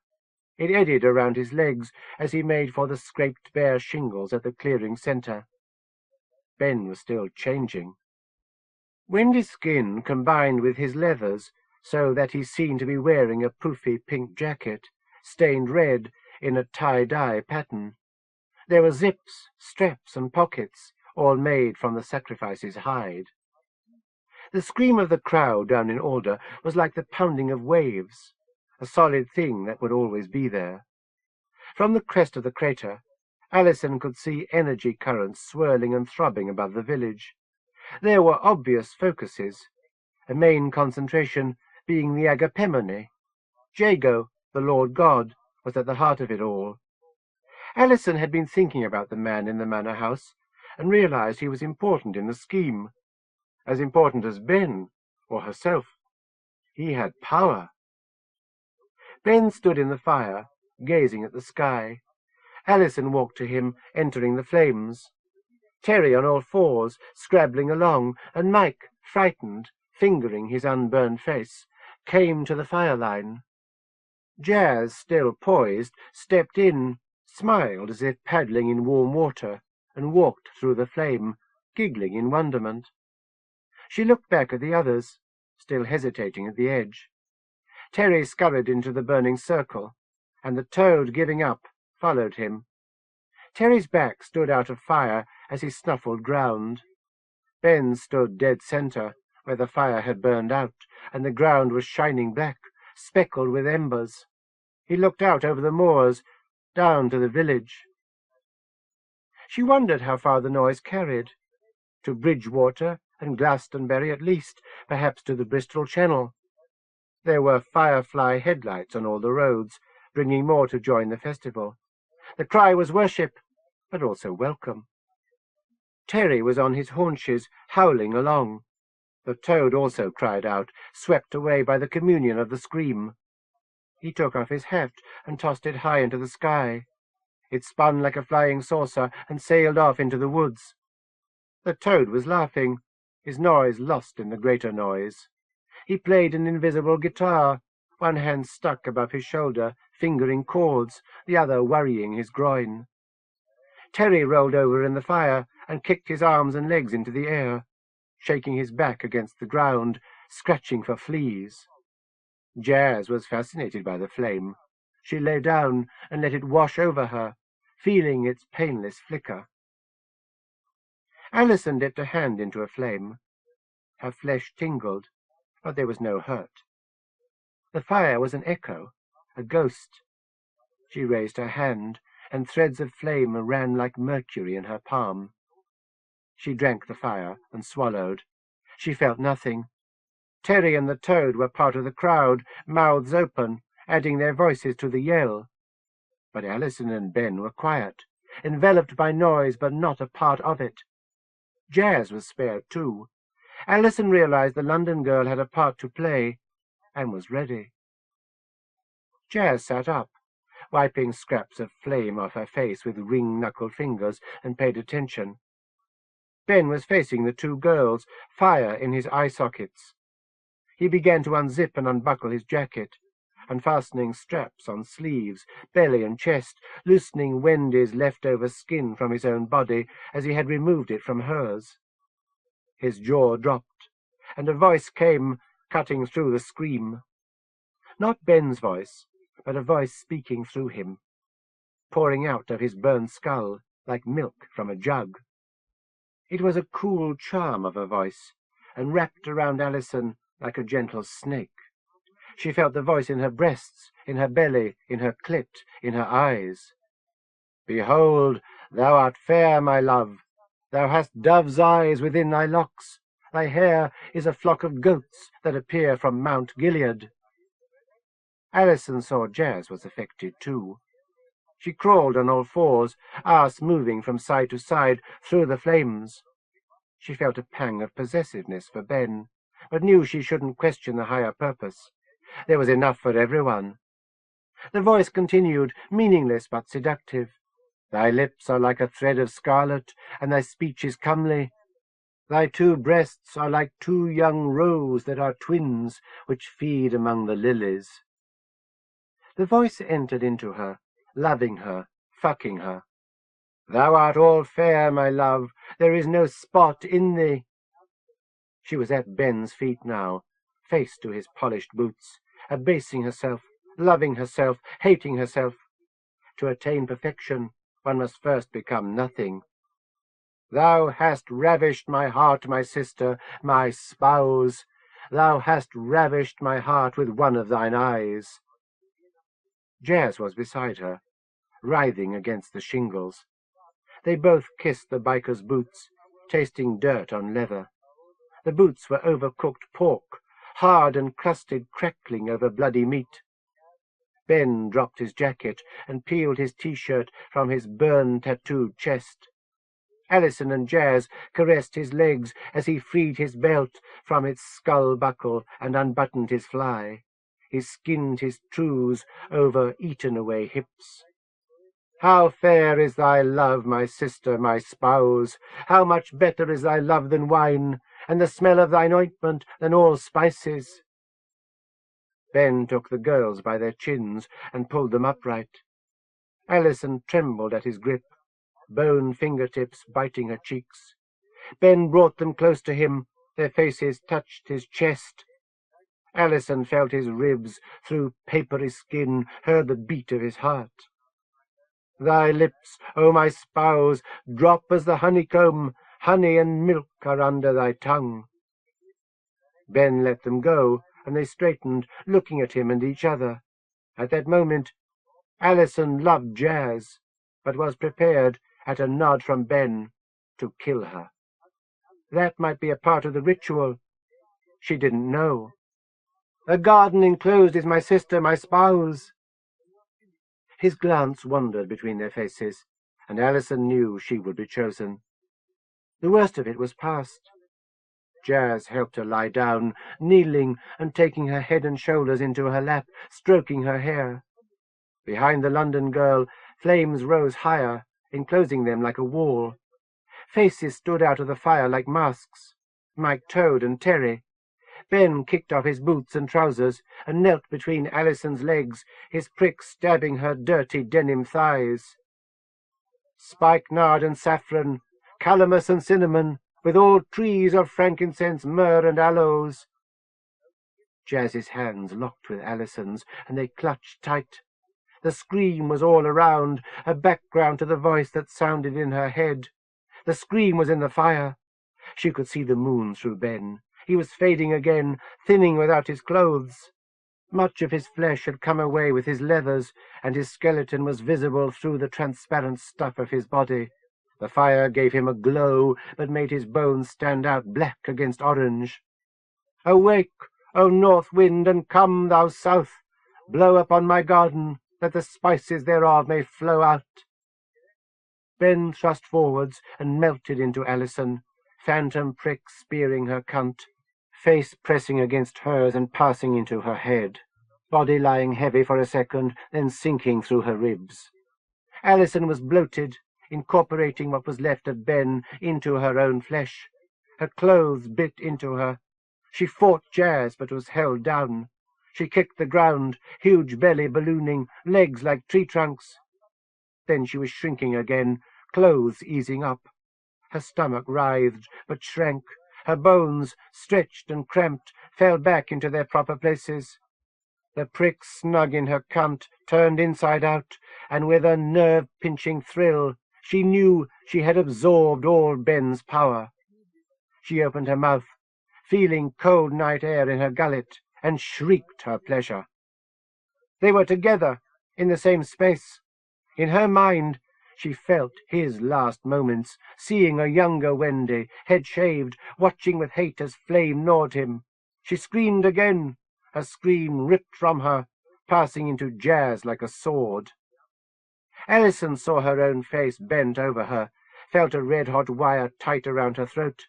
"Hello, Wendy," she thought, recognizing the other presence inside her. She felt the blast of air in her face, the surging power of an engine between her thighs. She knew things, could remember things. There was a great deal of Ben, a younger, harder Ben.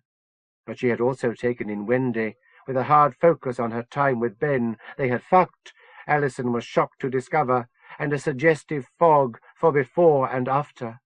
Now she was dead and sacrificed. Alison loved the woman. Alison and Ben and Wendy stood up, gently pushing Jazz away. The other girl looked at her, adoring. Alison knew she was changed physically. Ben was a part of her. She felt her jeans' crotch swell as Ben's prick and balls coexisted with her cunt. She was male and female. Her prick was a hard rod of power, her clit a hot coal of pleasure. Hard, burning scars swarmed on her face. She was everything. "I have eaten my honeycomb with my honey," she said, a voice coming from inside her, as it had from inside Ben. "I have drunk my wine with my milk." Above the fire, the patterns of power were clear, sparkling among the stars, revolving around the node of the bomb site.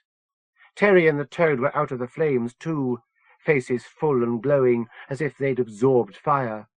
Jazz stood between them, face a panda-eyed black-and-white mask of beauty. Alison wanted to fuck them all. Inside her, Ben wanted to hurt them all. Wendy went along with them, and the voice still spoke. "I sleep, but my heart waketh." Alison took Jazz by the shoulders, feeling stiffly permed hair against her hands, and brought her face close. Her black-lined eyes flicked from side to side. Her powder-white cheeks were pock-marked with tears and soot. She was wearing one silver earring, a ruby-eyed skull with a sword stuck through it, a snake twining around the sword and through the skull. Around her white throat was a clutter of tiny crucifixes, scarabs, skulls, daggers, angels, ravens, rosaries, an eye in the pyramid emblems. Even a miniature swastika, like the one Alison's granddad had given her, with inset green paste jewels. She saw through Ben's eyes, and through her own, two images of Jazz settling to make a third. The temptation and the rival became a lover. "Open to me, my sister, my love, my dove, my undefiled." "Yes," the London girl said, almost under her breath. Alison's mouth latched on Jazz's black lips, and she kissed the girl. Fire closed around them all. Chapter 12. "Open to me, my sister, my love, my dove, my undefiled." Beloved stood back for a moment, and the handmaidens came forward. Jenny, smiling, tugged at the laces of Hazel's robe, and the garment came apart at the front. Kate opened the folds, baring Hazel's body. His touch had warmed her, so she didn't feel cold. She knew the whole congregation was watching, but she didn't feel embarrassed. The altar wasn't uncomfortable, although the eagle's wings scratched a little. The handmaiden still supported her weight, keeping her on a sort of seat. The fine hair on her legs and arms stood up. She could see the beams of the chapel ceiling, vines twining ivy-like around them. Bunches of grapes hung from the vines, swelling by the moment, dropping juice like rain. For my head is filled with dew, and my locks with the drops of the night. Hazel felt the love entwining her. Beloved, face angelic, unfastened his raiment and stepped out of it, moving forward, pressing his body to Hazel's, easing her legs apart, guiding his penis. For an instant she was disappointed. So that was all there was to the great manifestation. The handmaidens helped, letting her weight fall slowly as Beloved joined flesh with her. They raised her arms around his shoulders, and she held him, his stomach and chest pressed against her. Her chin rested on his shoulder. He swelled inside her, filling her. It was not a struggle. Inside her mind, tiny buds of doubt opened. How had she got here? She thought of Paul, of her father, her sister. All around her were strangers, smiling faces, names she barely knew, a man inside her she'd never met. These people didn't know her, couldn't understand. Beloved, this calm stranger joined to her, took her head in his hands and looked into her eyes. She almost fought him, muscles of her arms tightening to push him away. But he spoke to her. Without words, he soothed her doubts, showed her truth, guided her along the path. Hallelujah! The brethren sang. He didn't seem to thrust, but he moved inside her. A drop of sweat gathered between his eyebrows and fell to her cheek like a tear. His eyes were clear, and she could see into them the future, the past, the beyond. The brethren were singing for her, Hazel realized. She hung on to Beloved as her mind expanded and contracted. She was loving an angel of flame, rejoicing in the healing fire of his touch, at the feet of a sad-eyed, bleeding Messiah, wailing before the cross, lost in the darkness, but with a beacon ahead, dancing in a Brighton club, one she'd dreamed of visiting when she was 10, but which had closed years ago. Impossibly agile and attractive, boys staring at her from the dark beyond the strobe-lit dance floor, evolving into a higher life form, body changing beautifully, mind swelling to conquer mysteries, hand becoming a gun that could shoot love, leaving her mother's womb, swimming in wonder towards the world, leaving her clumsy body, drifting towards a golden field, the earth, loved by the farmer who sowed his seed in her, extending pebbly arms to embrace him, to reward his devotion, clay shaped by her own hands, perfected. Hallelujah! The chapel roof was crumbling and being sucked upwards, like jigsaw pieces being taken away. She saw stars scattered in the night, the cold eye of the moon. Then there was light. The picture cracked open, and the sun exploded, filling the night with day. The skies were blue and white and filled with birds. The sun grew enormous and burst, its light blotting out all else. The light rained down a fiery gold that splashed and ran like quicksilver. She felt it on her face. The gold glittered, shot through with divine blood. The arms around her were feathered. Her weight was pulled upwards, lifted off the altar. Her feet dangled in empty air. She heard her own voice added to the song. She was danced in air, her own wings beating nervously, Beloved's with supreme confidence. Still joined, they rose through the chapel and bathed in the falling light. The gold was deep red now, a red that ran forever, blanketing the world below. She looked at the face of beloved and saw God. She lost herself, lost Hazel Chaplet. Free of her old loves, the nasty tangle of compromises and competitions and petty affections that tied her to Paul, to Patch, to Dad, to herself, she could join in the greater love, the love that would redeem the world. "If you go away this summer," Dad had said, "there'll be tears. He's nearly 30, and he's not grown up."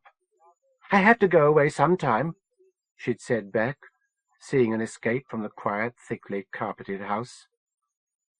At first she was scared. Among so many she was alone, easy to overlook. Rivers of red gold flowed through crowds, encouraging the faithful to bathe. Beloved knew even the least of his flock, loved them with a passionate fire, cared for them, protected them, and she was his sister, his spouse. "I love you," Paul had said. "I'm not so sure," she'd thought, saying, "Thank you." She was wrapped tight around beloved, falling back gently onto the altar. It was soft as a mattress. He was wordlessly caressing her, his face huge, his eyes suns. "Hayes, be careful," Patch always said. "You know what you're like." No, she always thought. No, I don't. Now she knew. Now, no longer even able to feel the superiority due her after all these years as the less clever one, she knew all things, understood all things. Paul and Patch were too clever, really, to know, to understand. She hoped she could redeem her old loves, could bring them to the arms of beloved. The singing was a joyous scream, and she knew it was hers, her scream in the throats of others. They exulted for her. "Love," she said. Chapter 13. As suddenly as it began, the scream ended. His hands were over his ears. The noise had been painful. The screamers ceased and looked in wonder at skies only they could see. In the sudden quiet, Paul heard the tiny sounds of night. Standing up slowly, Paul looked to Ferg. The boy shrugged. The hippie, Dola, had a beatific just-swallowed-an-ounce of dope look. Everyone looked into the sky, as if a comet was streaking miraculously past, exploding into multicolored fireworks. After the scream, the quiet was unnerving. Paul felt he was standing on the thinnest of ice covers, afraid to breathe, lest it should shatter and plunge him into the darkness beneath. Finally, he let go before he choked. Susan wanted to be sick. Karen was holding her hand with an imbecile's grasp. The overflow from Jago's coupling with Hazel was running through the congregation. Even she could feel the warmth inside, hating herself for it. This time, the great manifestation had been stronger. She was sure beloved had levitated a few inches while he pushed himself into the girl. There had certainly been a few lighting effects, and the stained-glass eyes of saints and martyrs had glowed with lust. It was not finished yet. Usually, Jago managed to wind it up with a pristine climax, and withdrew to be wiped down by the handmaids. Tonight he was grunting softly as he ground away at Hazel, using the senseless girl as if she were a sex doll. She caught snatches of the bright glowing fantasy pouring from Jago's head, but for the most part her talent let her see the tawdry truth, a haggard lecher fucking a brain-washed dupe. She unwound Karen's hand from her own and got out of her pew. Nearby, Jenny was on her knees, smiling quietly to herself, looking with worship at the great manifestation. Joan of Arc must have been mad too. Jago's hands held Hazel to the altar. Tears flowed from shut-tight eyes as his dick knifed in and out of the girl. "Hallelujah!" the brethren sang, over and over. "Hallelujah! Hallelujah!"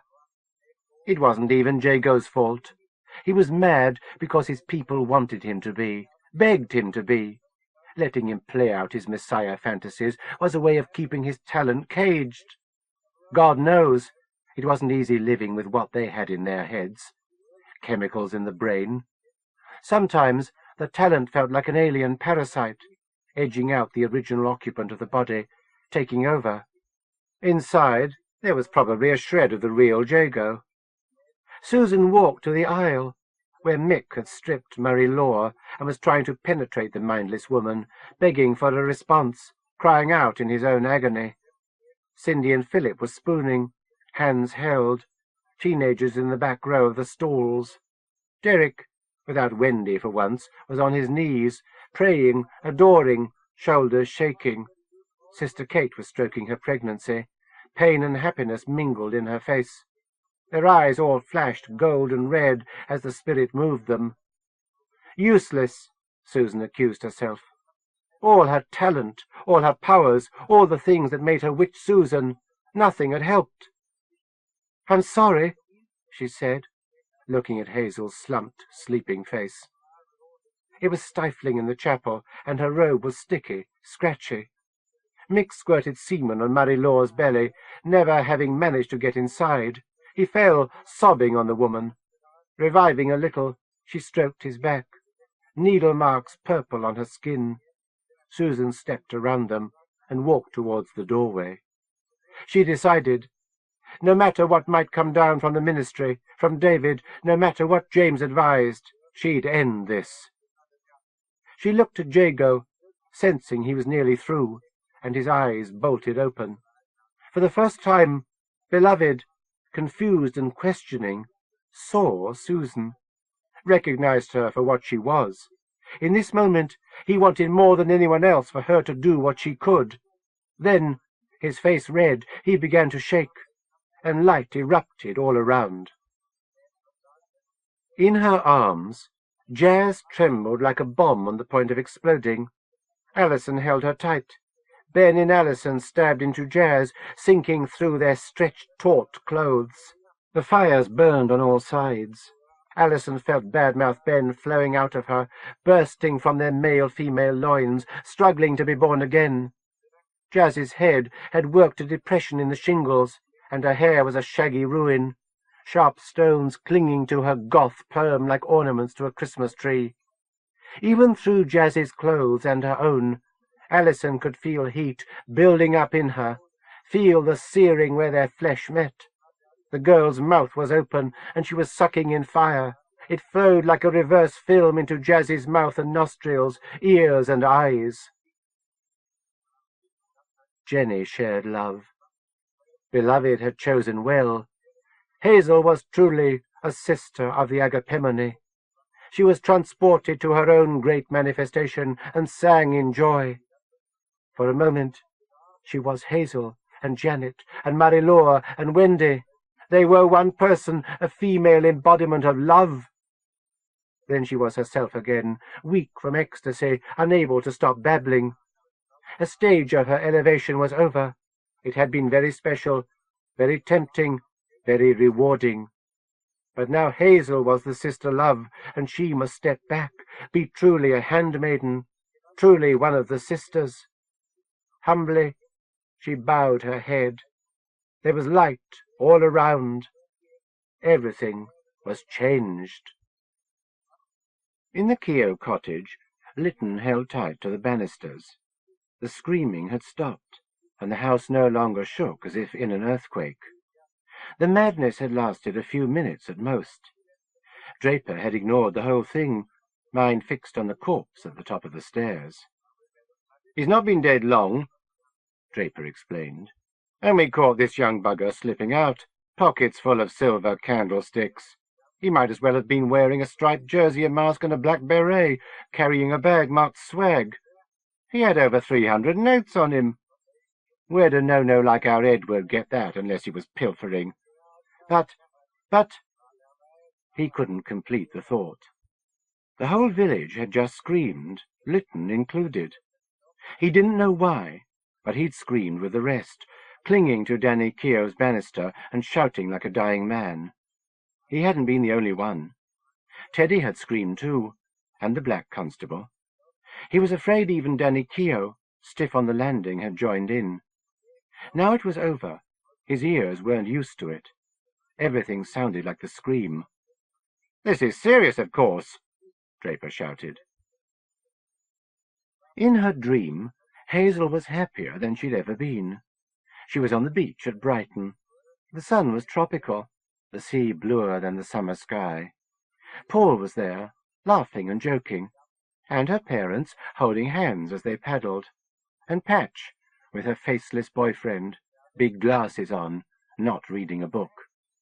Susan, hair over one eye, posed for a snap, looking pretend sad. The light was so strong, everything glittered and sparkled like molten gold, but it did not hurt her eyes. Music was playing, calling everyone.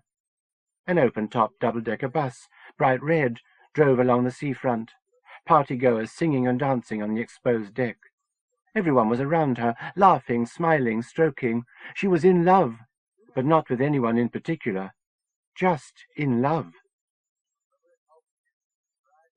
"Fuck me," X said. "What was that all about?" Jeremy didn't know. "Fuck me," X said again. "Yeah," said Ingram. "That's right. Fuck you. No, fuck you. You!" They began fighting. X made a fist and smashed Ingram's nose. Blood burst from his nostrils. Then X put his hands by his side, and Ingram punched him in the stomach, doubling him over. X held his gut and straightened up, while Ingram composed himself. X crouched and punched upwards between Ingram's legs. The boy strangled a cry and took a moment or two to get his breath back. The policeman came out of Mr. Keogh's cottage, dragging Teddy Gilpin, the man from the Agapemone, wandering after them. Jeremy watched X and Ingram exchange blows, gradually losing interest in the fight, even as eyes swelled and teeth were spat out. Susan tried to hold on, but the world fell down around her head. Jago's talent was beyond even his control now, and it was loose. Beloved stood gently back, and his sister-love slithered from the altar, falling in a faint, robes bunching up around her. Jenny had his towel ready, clean and scented, and she rubbed oils and ointments from his body. Kate helped, dabbing at him. His love enveloped them. The Lord God was in the flesh, and among the brethren. Teddy couldn't explain, not to Draper, not to James.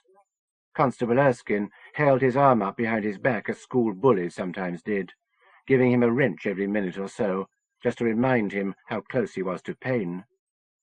In the street there were lots of people he knew. Sharon Coram, stripped down to a bra and a half-slip, was kissing a long-moustached Rasputin look-alike he didn't recognize. Kev Conway and Beth Yatman passed a plastic container of Calver cider between them. "Kev," he said, "get—" Erskine gave his arm a yank, and a knob of pain in his shoulder burst. "Hang him!" someone shouted. Two skunk lads, observed by a quiet and white-faced Jeremy Maskell, were belting each other silly by the garage forecourt. From a slightly tugged-aside curtain, a pale, little girl face looked down at Teddy as he was dragged into the road. He thought for a heart-stabbed moment it was Jenny, but it was Lisa. When he thought of Jenny, he preferred to think of her as she'd been when she looked like Lisa, rather than as the God-bothered stranger she'd grown into. "Kick him in the ghoulies. Looks like your fans are out in force tonight, Gilpin Minor," Erskine said, pressing his knee to Teddy's back. "Hang him by his ghoulies." Sharon had always been a mean cow, took the trouble to spit in his face, then got back to work with Rasputin, her hands twisting in his crotch-length beard. Kev and Beth had gone away, slipping into the crowd, not wanting to admit they knew him. Teddy supposed he didn't have any parents any more, much less any friends. Erskine wouldn't let him wipe Sharon's flub from his face. He went quietly, bent almost double, looking up despite the pain in his neck, just in case Erskine fancied running his head into a wall. James was with the police, but hadn't done anything to stop them. That was the way it always was for Teddy. with teachers and adults. He always ended up disappointing them. The only person who looked him in the face was Jeremy, and the freak kid was hardly likely to be any help. Teddy knew he'd regret not getting out of the village this afternoon. Susan watched Jago tie his robe about his middle again, putting away his dangling hosepipe of Dick. The sickening thing was that, in the end, the agapemone was just about Jago's dick. The rest was trimming, a religious smoke-screen to prevent him suffering guilt. She thanked God he'd never fancied her. The rest of the brethren were fixed on their leader now, murmuring "Beloved," reciting random scraps of the Song of Solomon. Mick was crying, trying to love himself. Marie-Laure was beside him, head up for once, quietly contemptuous. Cindy and Philip still held hands. Ignored by all, Susan stepped past Jago, taking care not to touch so much as the hem of his garment, and knelt by Hazel. Jenny and Kate were too busy adoring to bother with the postulant, so it fell to witch Susan. The girl was just asleep, dreaming sweet dreams. She didn't even seem to be bruised by the great manifestation. But Susan had no way of knowing how damaged Hazel was in her mind. For the moment, she arranged the robe around her, covering her sacrifice's body. She hoped Hazel was on the pill, or not ovulating. One Jago was enough for the world. "Hazel," she said, touching the girl's face. The others were leaving the chapel, following Beloved's procession. Karen, a weak link, lingered and came over. "Help me with her," Susan said. "She's blessed," Karen said, admiring. That's one way of putting it. As Jago walked away, Susan felt his power dwindle, but she knew it wouldn't dissipate this time. It was outside him, rushing through the whole village, making dreams come true. How long had Alder been waiting for Jago, she wondered, waiting for the fuse to set the explosion? There were individual screams now, of pain and terror. Jago's charade was continuing, with real blood spilled, real people hurt. Soon, she was afraid, the massacre of the innocents would start. That would be another role for Jago's biblical CV. Herod. "She's coming round," Karen said. Hazel was murmuring in her sleep, smiling, stretching like a cat. Her eyes slipped open. "Beloved," Hazel said. Susan knew the girl was lost. Terry and the Toad held the thrashing jazz down as fire poured into her. Alison straddled the girl, watching the ritual work itself out. Almost all the fire was in jazz now. Alison was herself again in body. She would always have Badmouth Ben in her heart, but she'd absorbed his flesh completely. It had been interesting, being half a man for a minute, but she wouldn't want to try it for life. Auras swirled in the air, clinging like overlapping curtains. Alison could touch them. Forces in the earth were welling up. This was a site of power, and it was flowing into jazz. The goth should be honored. She was full of fire now, as hard to touch as a boiling kettle. Alison stood up and rubbed her burned thighs. Her jeans were scorched where she'd been straddling jazz.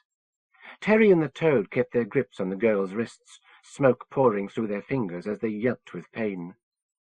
Jazz's face was scarlet now, fire burning under skin, reddening flesh like a bulb inside a thick shade. It didn't hurt the girl, but she found it hard to contain the power. Her legs kicked, spike boot heels stabbing shingles, and her shoulders wriggled against the ground. Alison, feeling the spirit inside her, knelt and delicately extracted Jazz's stiletto from its sheath. The instrument was warm, but not uncomfortable to the touch. It had already been consecrated with blood. Inside Alison, Ben's breath quickened at the feel of the knife he'd used, and Wendy flinched, remembering its sharp slipperiness. There were fires down in the village, and the shouts of a fight. She knelt again, one knee against Jazz's tight stomach, forcing the girl's back against the ground. She ignored the burning pain and touched the tip of the stiletto to Jazz's chest, slicing away the gauze scarves to rest against the black stretch of leotard over her ribs, where Alison could see the pulse of her heart. The last of the fire was gone, and Jazz was trying to twist under the knife. Alison pressed slightly, and the knife point scratched a hole in fabric, drawing a dewdrop of blood. People ran past Paul, jostling him. Ferg was crouched down by the wall, arms over his head. Dola was grinning and holding out his hands to touch people, some of whom hit him as they passed. He didn't seem to mind. Ferg's girlfriend was pressed against Ferg, though he was cringing away from her. The Asian kid and Dola's companion were totally bewildered. "Peace," Dola was saying. There was a boom, and Dola was lifted off his feet, slammed against the tree. He slipped to the ground, a rose-shaped splatter on his shoulder, seeping into his muslin shirt. He put his hand to the blooming blood and stared it, disbelieving what he saw or felt. There was another boom, and a patch of the tree's black bark exploded, showing orange flesh beneath. A man in striped pajamas stood in the street, shotgun in his hands. He was trying to reload, fishing cartridges out of his top pocket, muttering something about beatnik bastards. "Peace," Dola burped, hand pressed to his bleeding shoulder. Paul pushed away from the tree, out of range. The gunman had reloaded and snapped shut his double-barreled gun. He yanked both triggers, and there was a flash as the gun misfired. He pebble-dashed the ground with shot, and crying, dropped his weapon, kicking it with bare feet. He clutched his bruised toes and sobbed. Dola's smile spread wider. "Peace." Having slept the day away, Maskell awoke under the moon, family about him, erection stabbing the sky. Slowly he pulled his roots out of the earth, refreshed by the goodness he had absorbed, and stood up. Sue Clare, Hannah, and Jethro stood too, in their places. Something was missing, though, and the gap nagged Maskell. His knob twitched towards the village. He saw fires in the distance, a glow outlining the hump of the hill. "Germ," he said. "Germ, germ, swallowing sperm." Jenny and Kate helped Beloved to his room. He was exhausted, drained. It was hard to remember he, too, was confined for the most part to a body of flesh and blood. The handmaidens laid him on the bed. "Come to me, my sister, my spouse," he said. Jenny instinctively slipped towards the bed, pulling covers aside. Then she realized he meant the new Sister Love. "Bring Sister Hazel," she told Kate. Erskine forced Teddy to the ground in the middle of the road and pulled his arm back and forth. Lytton tried to protest. "It's better than he deserves," Draper said.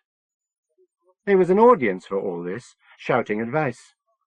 Erskine was playing to the crowd, hurting Teddy for their pleasure. Rain, the black policeman, was standing by, doubtful but not enough to interfere. Lytton felt someone pulling his arm, and turned to see Pam, moving fast. The girl tried to kiss him, tongue pressing past his teeth, almost choking him. He fought free, and she collapsed against him, arms around his neck, anchoring him. Draper and Erskine were 50 yards away, carrying Teddy between them. Then there were people in the way, and he couldn't see them any more. Pam pressed herself against him, cooing endearments. He found her harder to pull off than a multi-suckered clam. Every time he detached one of her hands, another part of her would latch onto him. It was a strange dance. Up the road, a bottle with a tongue of fire flickering from its neck flew out of a top-floor window and shattered against the asphalt, spreading a circle of burning liquid. Lytton threw himself against the grass verge, pulling Pam with him. They rolled together into a depression, and she was on top of him, kissing his cheeks and lips, pushing his head down.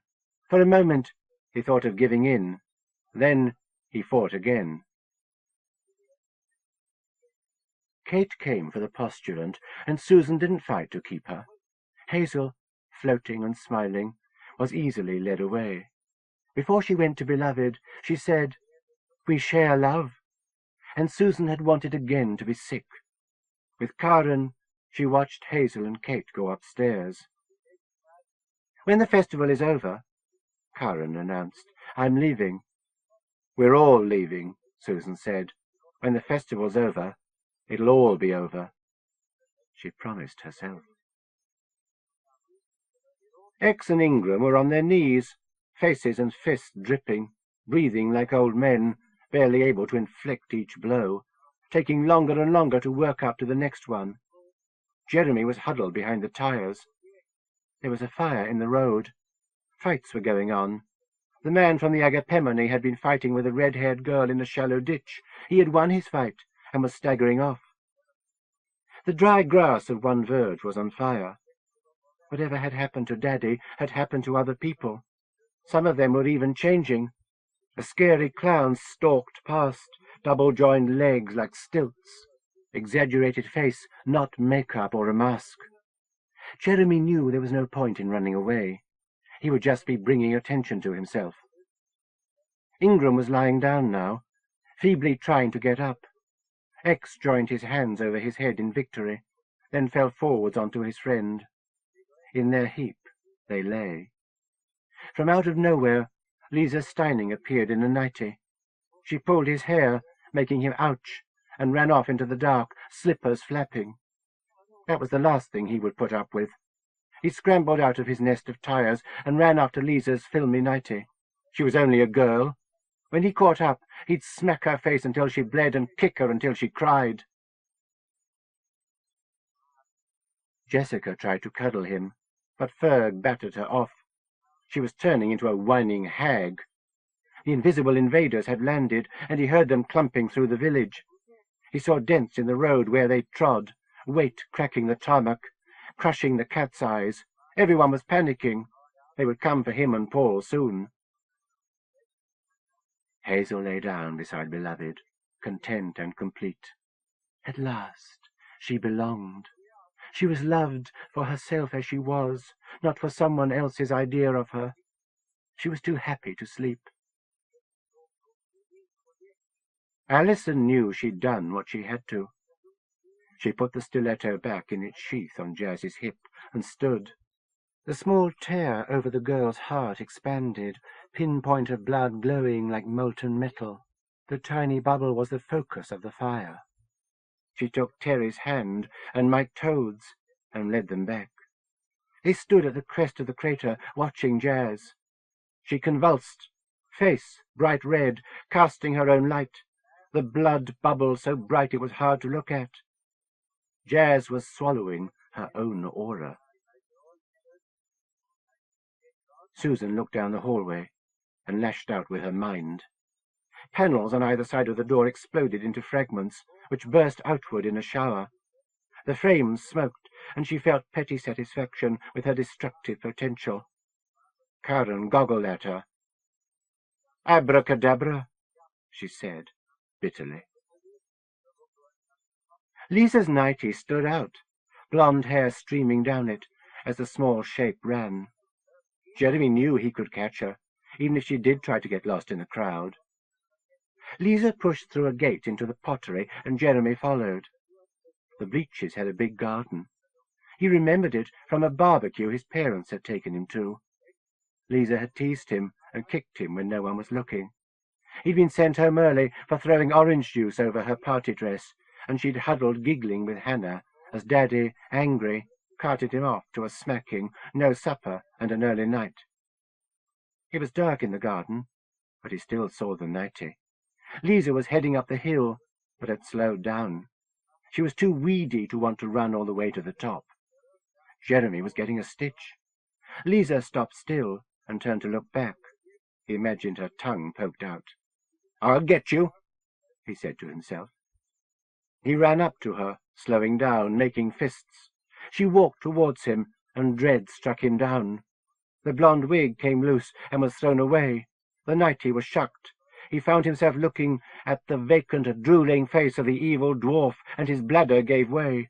Giggling like Lisa, the evil dwarf came for him. Paul knew it would be safest to get off the road, but there was fighting between the tree and the pottery. He wondered about Hazel, about how she was. With all this commotion, they couldn't have had time to finish their ceremony. Perhaps she had not been initiated after all. Perhaps she was savable. He bit down, and his tooth flared. Jazz was inches off the ground now, head lolling back. Light around her throbbed.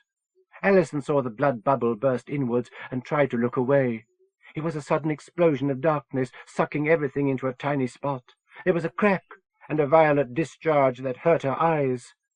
Where Jazz had been, there was nothing. Interlude 3. At the end of the programme, it was in Westminster Abbey, 100 feet high, with eyes and tentacles and slime and— "Nah!" Reggie sneered at him. "You making it up!" "No, it was on the television," Morris insisted. "Last night."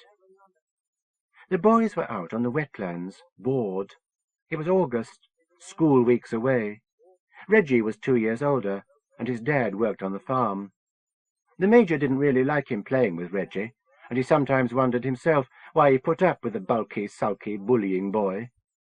He somehow always ended up wading bare-legged through stinging nettles, raising fierce red blotches on his skin that took days to subside. Reggie was often hanging around the farm at a loose end, although Morris had never been invited to the Gilpin house. There were few children in Alder, and Reggie, because his dad worked for the Major, was the only one who didn't stay away from the newcomer as if he carried the plague. The Mascalls had been in Alder a year, since the Major had bought the farm, and they were still newcomers.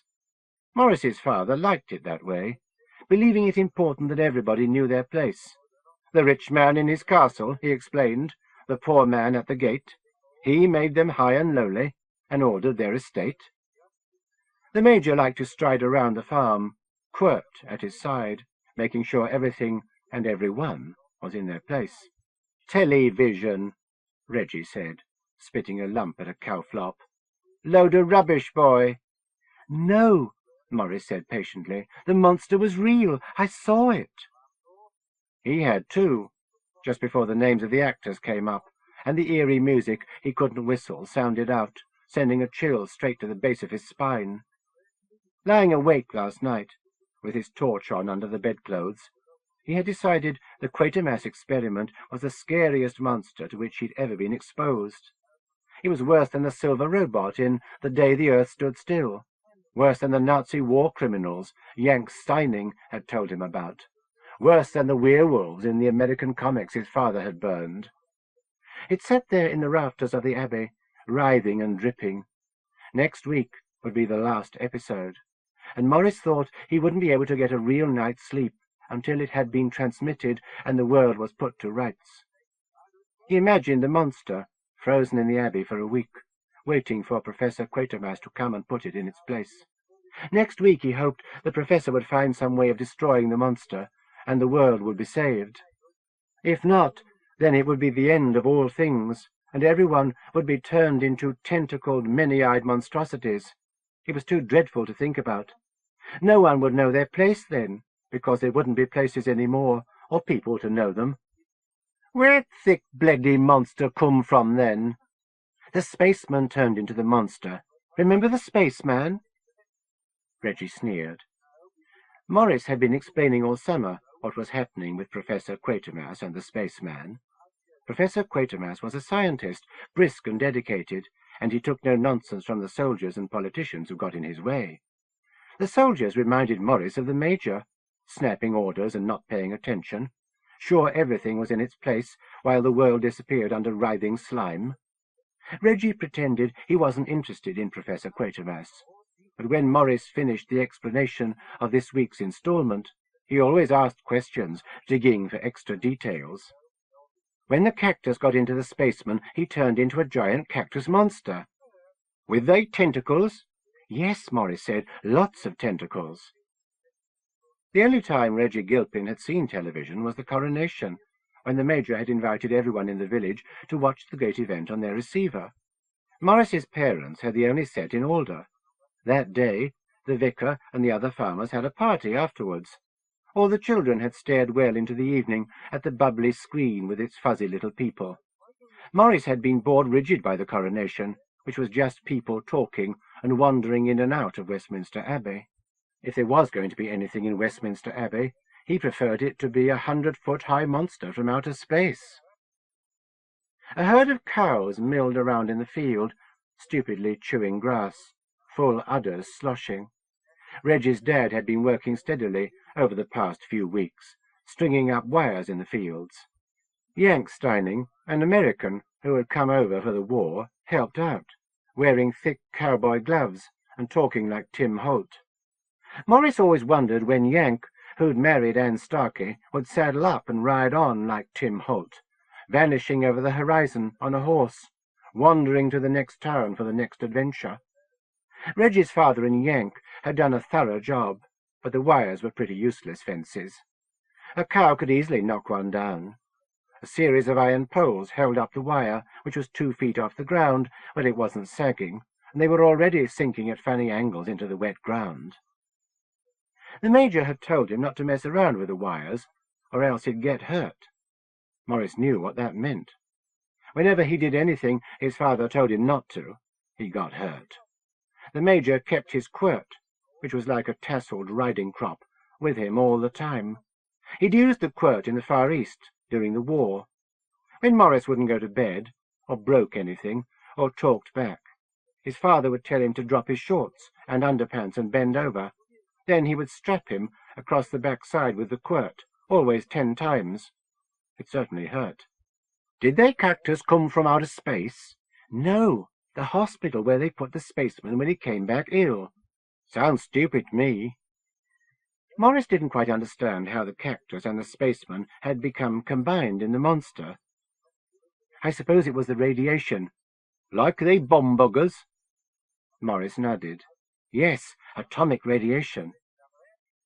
Reggie's upper lip, skilled in the art of the curl, expressed his opinion of Morris's stupidity, and he spat again, apparently hawking a fist-sized gobbet of slime in with a spittle. Reggie always treated Morris as if the younger boy were a mongoloid idiot, but Morris knew Reggie was near the bottom of his class. They were at the same school, but when he took his next exams, Reggie would be going to the secondary modern in Atchelzoy, while the Major had already made arrangements to send him away to the school, the posh school, Reggie called it, he'd gone to himself. That had nothing to do with being clever. That had to do with tradition, the Major had explained to him. Reggie told him that at the posh school he'd have to do 5 hours of homework every night and take cold showers at 6 in the morning. He'd complained to his mother about this prospective torture, but she told him Reggie didn't know anything and was just showing his enviousness. "Atomic radiation? That's what's in these wires," Reggie said, pointing to the droopy fence. Morris laughed. "Don't be silly. Atomic radiation comes out of bombs."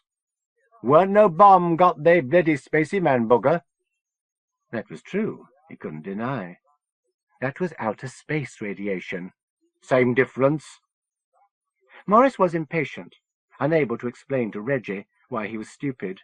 He didn't have all the facts himself, but knew the older boy was wrong. If there was atomic radiation in the wires, we'd be dead, and the cows would die too. "Not if it's the slow-type radiation." Reggie didn't even read comics, so he didn't know what he was talking about. But he'd often tried to make Morris angry by arguing stupid things. Once he'd called Morris a red, and argued that only communists had televisions.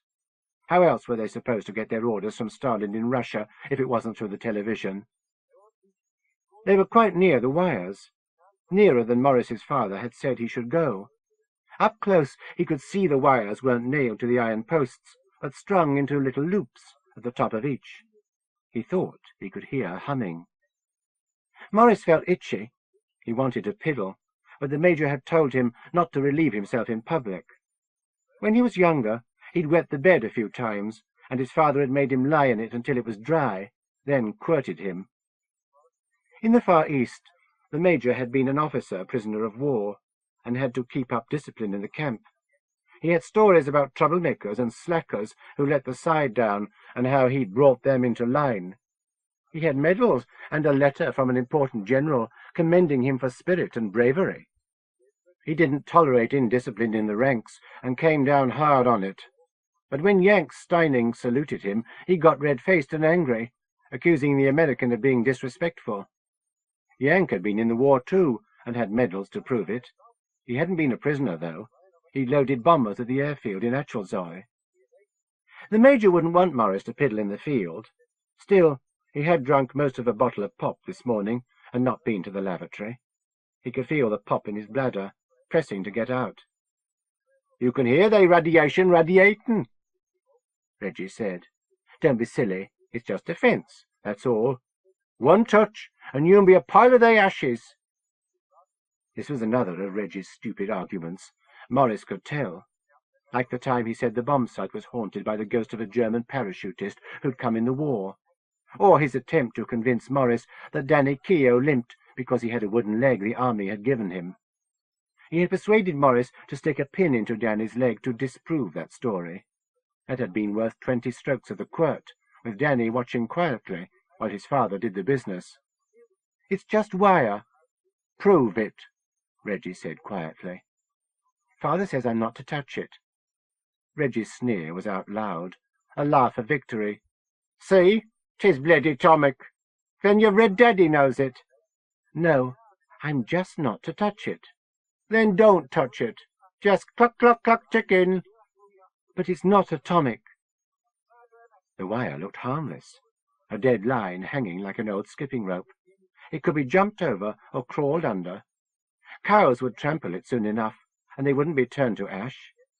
Morris knew the Major wouldn't have anything put up that might threaten his livestock. He was always talking about how much money he'd invested in the farm. Morris was bursting. He turned to a ditch, unbuttoned his fly, and took out his knob. He didn't like to with Reggie watching, but he didn't want to wet his shorts and get the quirt. "Tell you what," Reggie said, "you piss on thick wire." That was one way to settle it.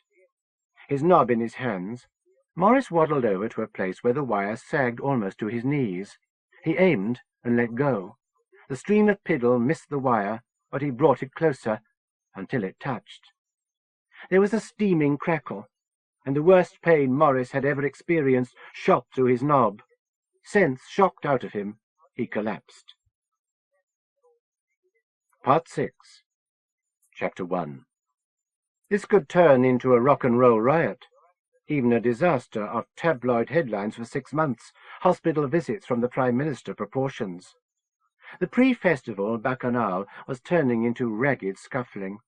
A homicidal dickhead was tossing homemade Molotov cocktails into the street. A boy with fluid spurting from a burst eye slammed into Lytton and ran on, hurdling fire lines. When the dawn came and the figures were in, this could rack up a kill count to make an airliner crash or a football stadium collapse seem a picnic on the lawn. The Browning was back in the gatehouse. Lytton wished it were with him. He left it behind because he didn't want the discomfort of it in his waistband all afternoon. Now that seemed like a beginner's mistake. An amplified cassette deck was playing the Ramones' Rock and Roll High School. Some were passing buckets around the patches of fire in the road, others were dancing in firelight. Lytton saw Ursula Cardigan jiving topless, war-paint dashes of soot and lipstick on her cheeks. A milk bottle full of paraffin sailed across the road, burning handkerchief jammed into its neck. It burst against a parked Ford Escort, flames spreading over paintwork, fire dripping to tarmac. A leading edge of fire washed down the Ford's body, swarming towards the petrol cap. Lytton dragged himself over a low wall. He was in a flower bed in front of a small cottage. He smelled crushed roses, felt thorns scratching, tasted soft earth. Crouching against the dry stone wedge, he counted, as if timing the distance between lightning and thunder. After 15, the Ford's petrol tank exploded. He felt the shudder in the ground. Even with eyes shut fast, he saw the flare, a white blast in the dark. Hot hail fell on his back, and he writhed in his jacket, trying to get the searing shrapnel off him. Heat poured over him in waves. The small garden was floodlit by magnesium-harsh flames. Someone screamed and leaped the wall. Fire spouting from back and hair slammed against the house and collapsed into a bush, life shocked free of the body. A sick-making smell of scorched flesh smoked off the burning person. Slowly he got off his knees and looked at the main road. Fires were spreading. the exploding car having spat hot chunks against a row of cottages. One of the last thatched roofs in Somerset was dotted with burning debris, clouds of smoke boiling from its depths. The amateur firefighters had given up and joined the rock and rollers, thrashing heads in the firelight. The cottage front door opened, and a middle-aged woman in curlers came out wearing only a pyjama top. Naked from the waist down, she tutted at the damage to her flowers, and started fussing with a row of carefully cultivated chrysanthemums, squatting down to talk to the blooms. She ignored Lytton and the still burning body. As a field agent, he'd never been mixed up in the wet end of the business before. Montreal hadn't been Belfast, Beirut, or Phnom Penh. This wasn't like his training exercises. This wasn't like anything. "Gabba gabba, we accept 'em, one of us. Gabba gabba, we accept 'em, one of us," the Ramones sang. "Gabba gabba hey, gabba gabba hey." He looked up at the Agapemone and imagined Jago sitting with his camera obscura, watching it all, half knowing he had caused it. Was Beloved pleased with the world he had made? A boy from the car park crew pogoed too near the fire, his Bart Simpson T-shirt smouldering.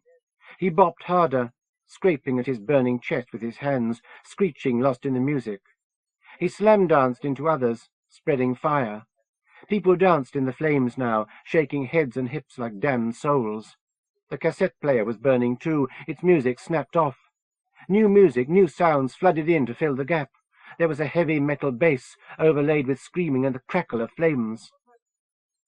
Lytton knew he wasn't immune to the madness. Earlier, he'd screamed with the rest of them. "Gabba gabba, we accept 'em, one of us!" The crowd had taken up the cry from the Ramones song, Pinhead, the chant from the movie Freaks. "Gabba gabba, we accept 'em, one of us, one of us!" New freaks joined the dance every moment. The physical fire was petering out, but the spiritual flame was spreading. Kevin Conway and Beth Yatman were dancing close, jumping off the ground and colliding in the air, collapsing, scrambling up and trying it again. Beth was laughing, long skirt in ribbons like a Polynesian princess's. Kevin had smears of blood on his shirt from his flattened nose. A couple were jostled into the crowd, swallowed by a mass of unrecognizable people. Burned people, dead or unconscious, were kept upright by the press of bodies. Lytton stood at the edge of the throng, his back to a cottage wall. A wave of movement came through the crowd, stirred by something 100 yards off. Maybe 1,000 people pressed together, pushed to one side of the road. A wave of dancing, stumbling people came. He felt as if 100 tons of mattress had just swatted him against a solid wall. The smell of people was overpowering, and there was pressure on every bone in his body. This was how people died in panicking crowds, by inches. Broken bones were painful, but mainly asphyxiation got you, breath slowly squeezing from you. Pain came alive in his chest as his lungs emptied, and bodies squashed close around prevented him from filling them again. Faces were pressed close, silent pain exaggerating their features. As you suffocated, you didn't even have the wind to scream. A dozen elbows dug into him wherever he was soft. Caught as tight as the centerpiece of a 3-dimensional jigsaw, he didn't know if his feet were on the ground. He couldn't feel below his waist. His back ground against plastered wall. The straining of strangled voices was all around, like the creaking timbers of a wooden ship. There was the occasional pop of a snapped bone, followed by a short, crush-defying yelp. Slowly, his ribs constricted his lungs. It was as if he'd been mummified with strips of wet leather and left to dry in the sun, all over wrapping, shrinking around him. This, he realized, was how he was going to die. He thought of all the snake tricks he'd learned but never got to use. Hot-wiring a car, killing a guard with his bare hands, disposing of a body, making a bomb out of everyday household articles. He thought how promising he had been as an undergraduate, and of how little he had actually done in the years, decades, since then. He thought of all the women he wished he'd gone to bed with, and they all came out, Spook Susan. Then, like a miracle, he could breathe again. The human tide had broken against the row of cottages, lucky people spilling through gaps into back gardens. Now it was flowing back again, towards the other side of the road. Another crush of people, formerly at the back of the press, were being forced against another set of walls. There was a sudden gasp, and Lytton's lungs were full. He was sliding down the wall. His back and hair were white from plaster dust. People all around him were coughing and choking. He had not been seriously injured, although his skin must be a bruised, mottled purple. He caught himself before he lost balance and stood. Nearby, people who had not thought so fast were being trampled. Susan was right. It was time to shut up shop. He listed priorities. He should get his gun. Then he should get word to the outside. The obvious thing would be to go to Checkpoint Charlie, wave accreditation at Sergeant Draper, then use the police radio to call in the eyesight equivalent of an airstrike. Garnett must have teams of jump-suited snakes ready, probably at the Fleet Air Arm Base in Yeovilton, to move in and clean up the mess.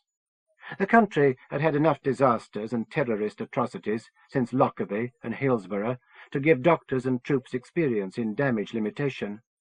Jago could simply be switched off with an injection. He fought through to the chrysanthemum grower's garden and stepped over a pile of groaning victims. More than a few were unmoving, further casualties. There was a tiny alley beside the cottage, and he shoved himself into it. The half-new gardener was still pottering about, ignoring her wounded guests. She applied a dainty watering can to a small nest of fire, dousing it with a sprinkle. Round the back it was dark. The row of cottages shielded the fires. Lytton's clothes were wet through. For a heart-stabbing moment he thought he was bleeding from 100 gashes, then realized he'd had all the sweat squeezed out of him. Someone, he hoped not himself, had pissed down his legs in the crush. He scrambled over a back garden wall of chicken wire threaded with dry climbers, tumbling into a mushy ditch. There was a powerful smell of compost. The ground broke rancid under his hands. This end of the village was just 2 rows of buildings either side of the main road. Once you got out beyond back gardens, you were either up the hill or, as he was, out on the moors. If he kept off the road, he could get to the gatehouse. Trying to ignore the din, he crawled out of the ditch, and, muscles protesting, began to run, crouched low across fields. There was a scattering of people, even a few cattle, but they mainly got out of his way. Somewhere above a helicopter circled, and he hoped to God that meant this was tugging some bell cords, maybe even shaking the great web of the spook show to such an extent that Sir Kenneth would be hauled out of bed to make a decision. He circled through the fields and neared the festival site, hoping to rejoin the road just by the gatehouse, a short hike away from Checkpoint Charlie. As he got nearer the site, the noise got louder, more boisterous. There was music again, and singing and laughter. It was easy to mistake this whole catastrophe for a carnival. He made it free and clear without incident, and barged his way through a scrubby hedge, hacking the bushes apart with his arms. Scratched and aching, fouled and filthy, he tumbled back into the road. "Fuck aye, James," Gary Chilcott said. "You've been in the wars." He lay on the verge a moment, struggling for breath again, feeling his bruises tingle. It was preparation for the siege of pain which would, he knew, set in within the hour. He should keep moving, outrun the agony. Faces loomed over him. Gary and Pam, simpering like a black widow whose husband hasn't quite escaped. Others he didn't know. Gun, he thought. Get the gun. He stood shakily, Gary helping. Pam reached around his chest to hug, then flinched away with her whole body when she got a noseful. He stepped free of his support and looked at the gatehouse. The door was open. All the lights were blazing. His Astro Gilberto tape was playing as loud as the system could be turned up. Bodies moved inside, clumsily crashing into things. He guessed he would be unable to have a quick shower in private and change his clothes before trying to save the world. That was a damned shame. In his front room there was an orgy. Sharam Coram was pressed naked between 4 or 5 other bodies, mostly male. The group's strenuous activities had displaced all his furniture, shoving desk, chairs and sofa against the walls, knocking over television and video, and bringing down most of the pictures on the wall. There was a litter of cast-off clothes and crushed cider cartons on the floor. Astrid, backed by Stan Getz, was intolerably loud, rattling his brains with one-note samba. The throaty, whining gasps of the clusterfuck resounded, along with the thumping and squelching of their bodies, like the distorted soundtrack of a blue movie. An arm snaked around his neck, and he was turned.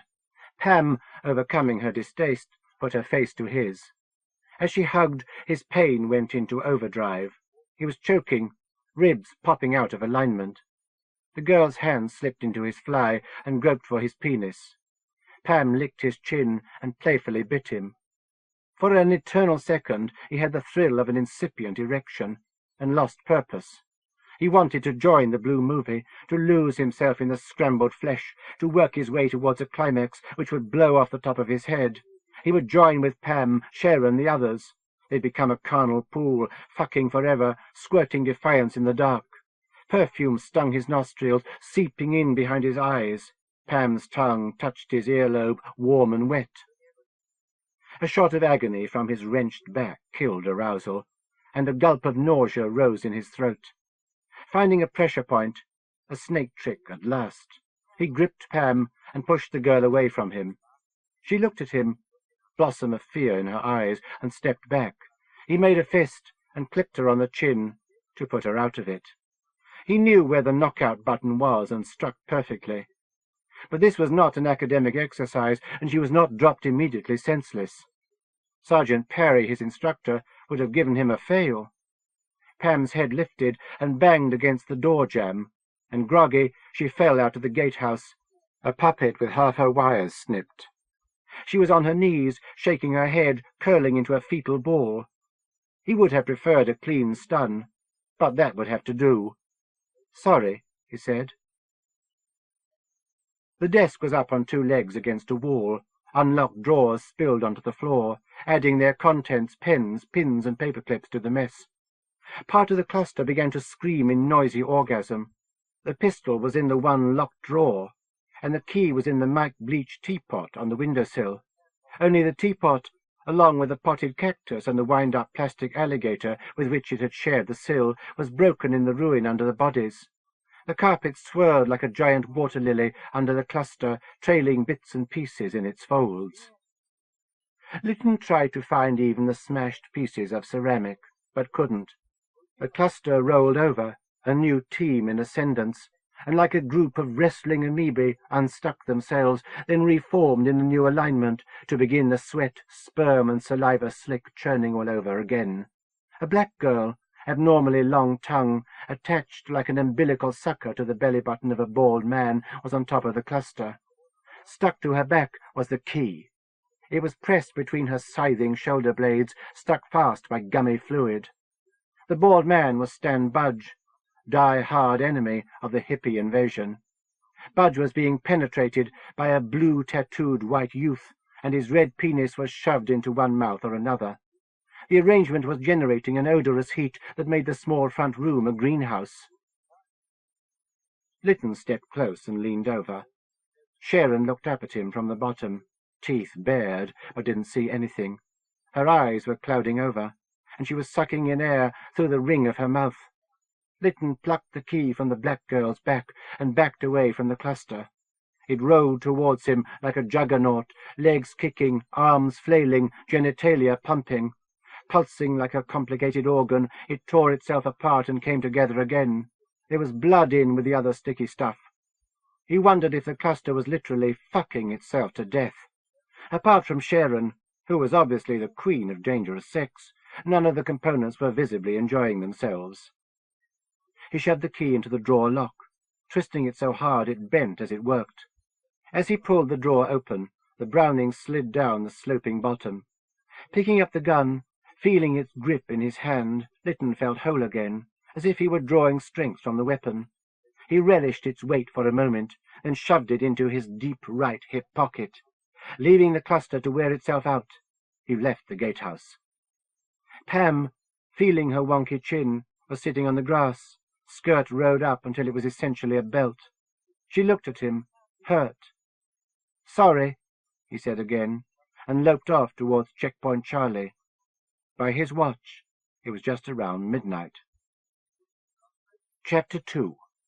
If the only thing that frightened Daddy was stupidity, the evil dwarf was stupidity on two stubby legs.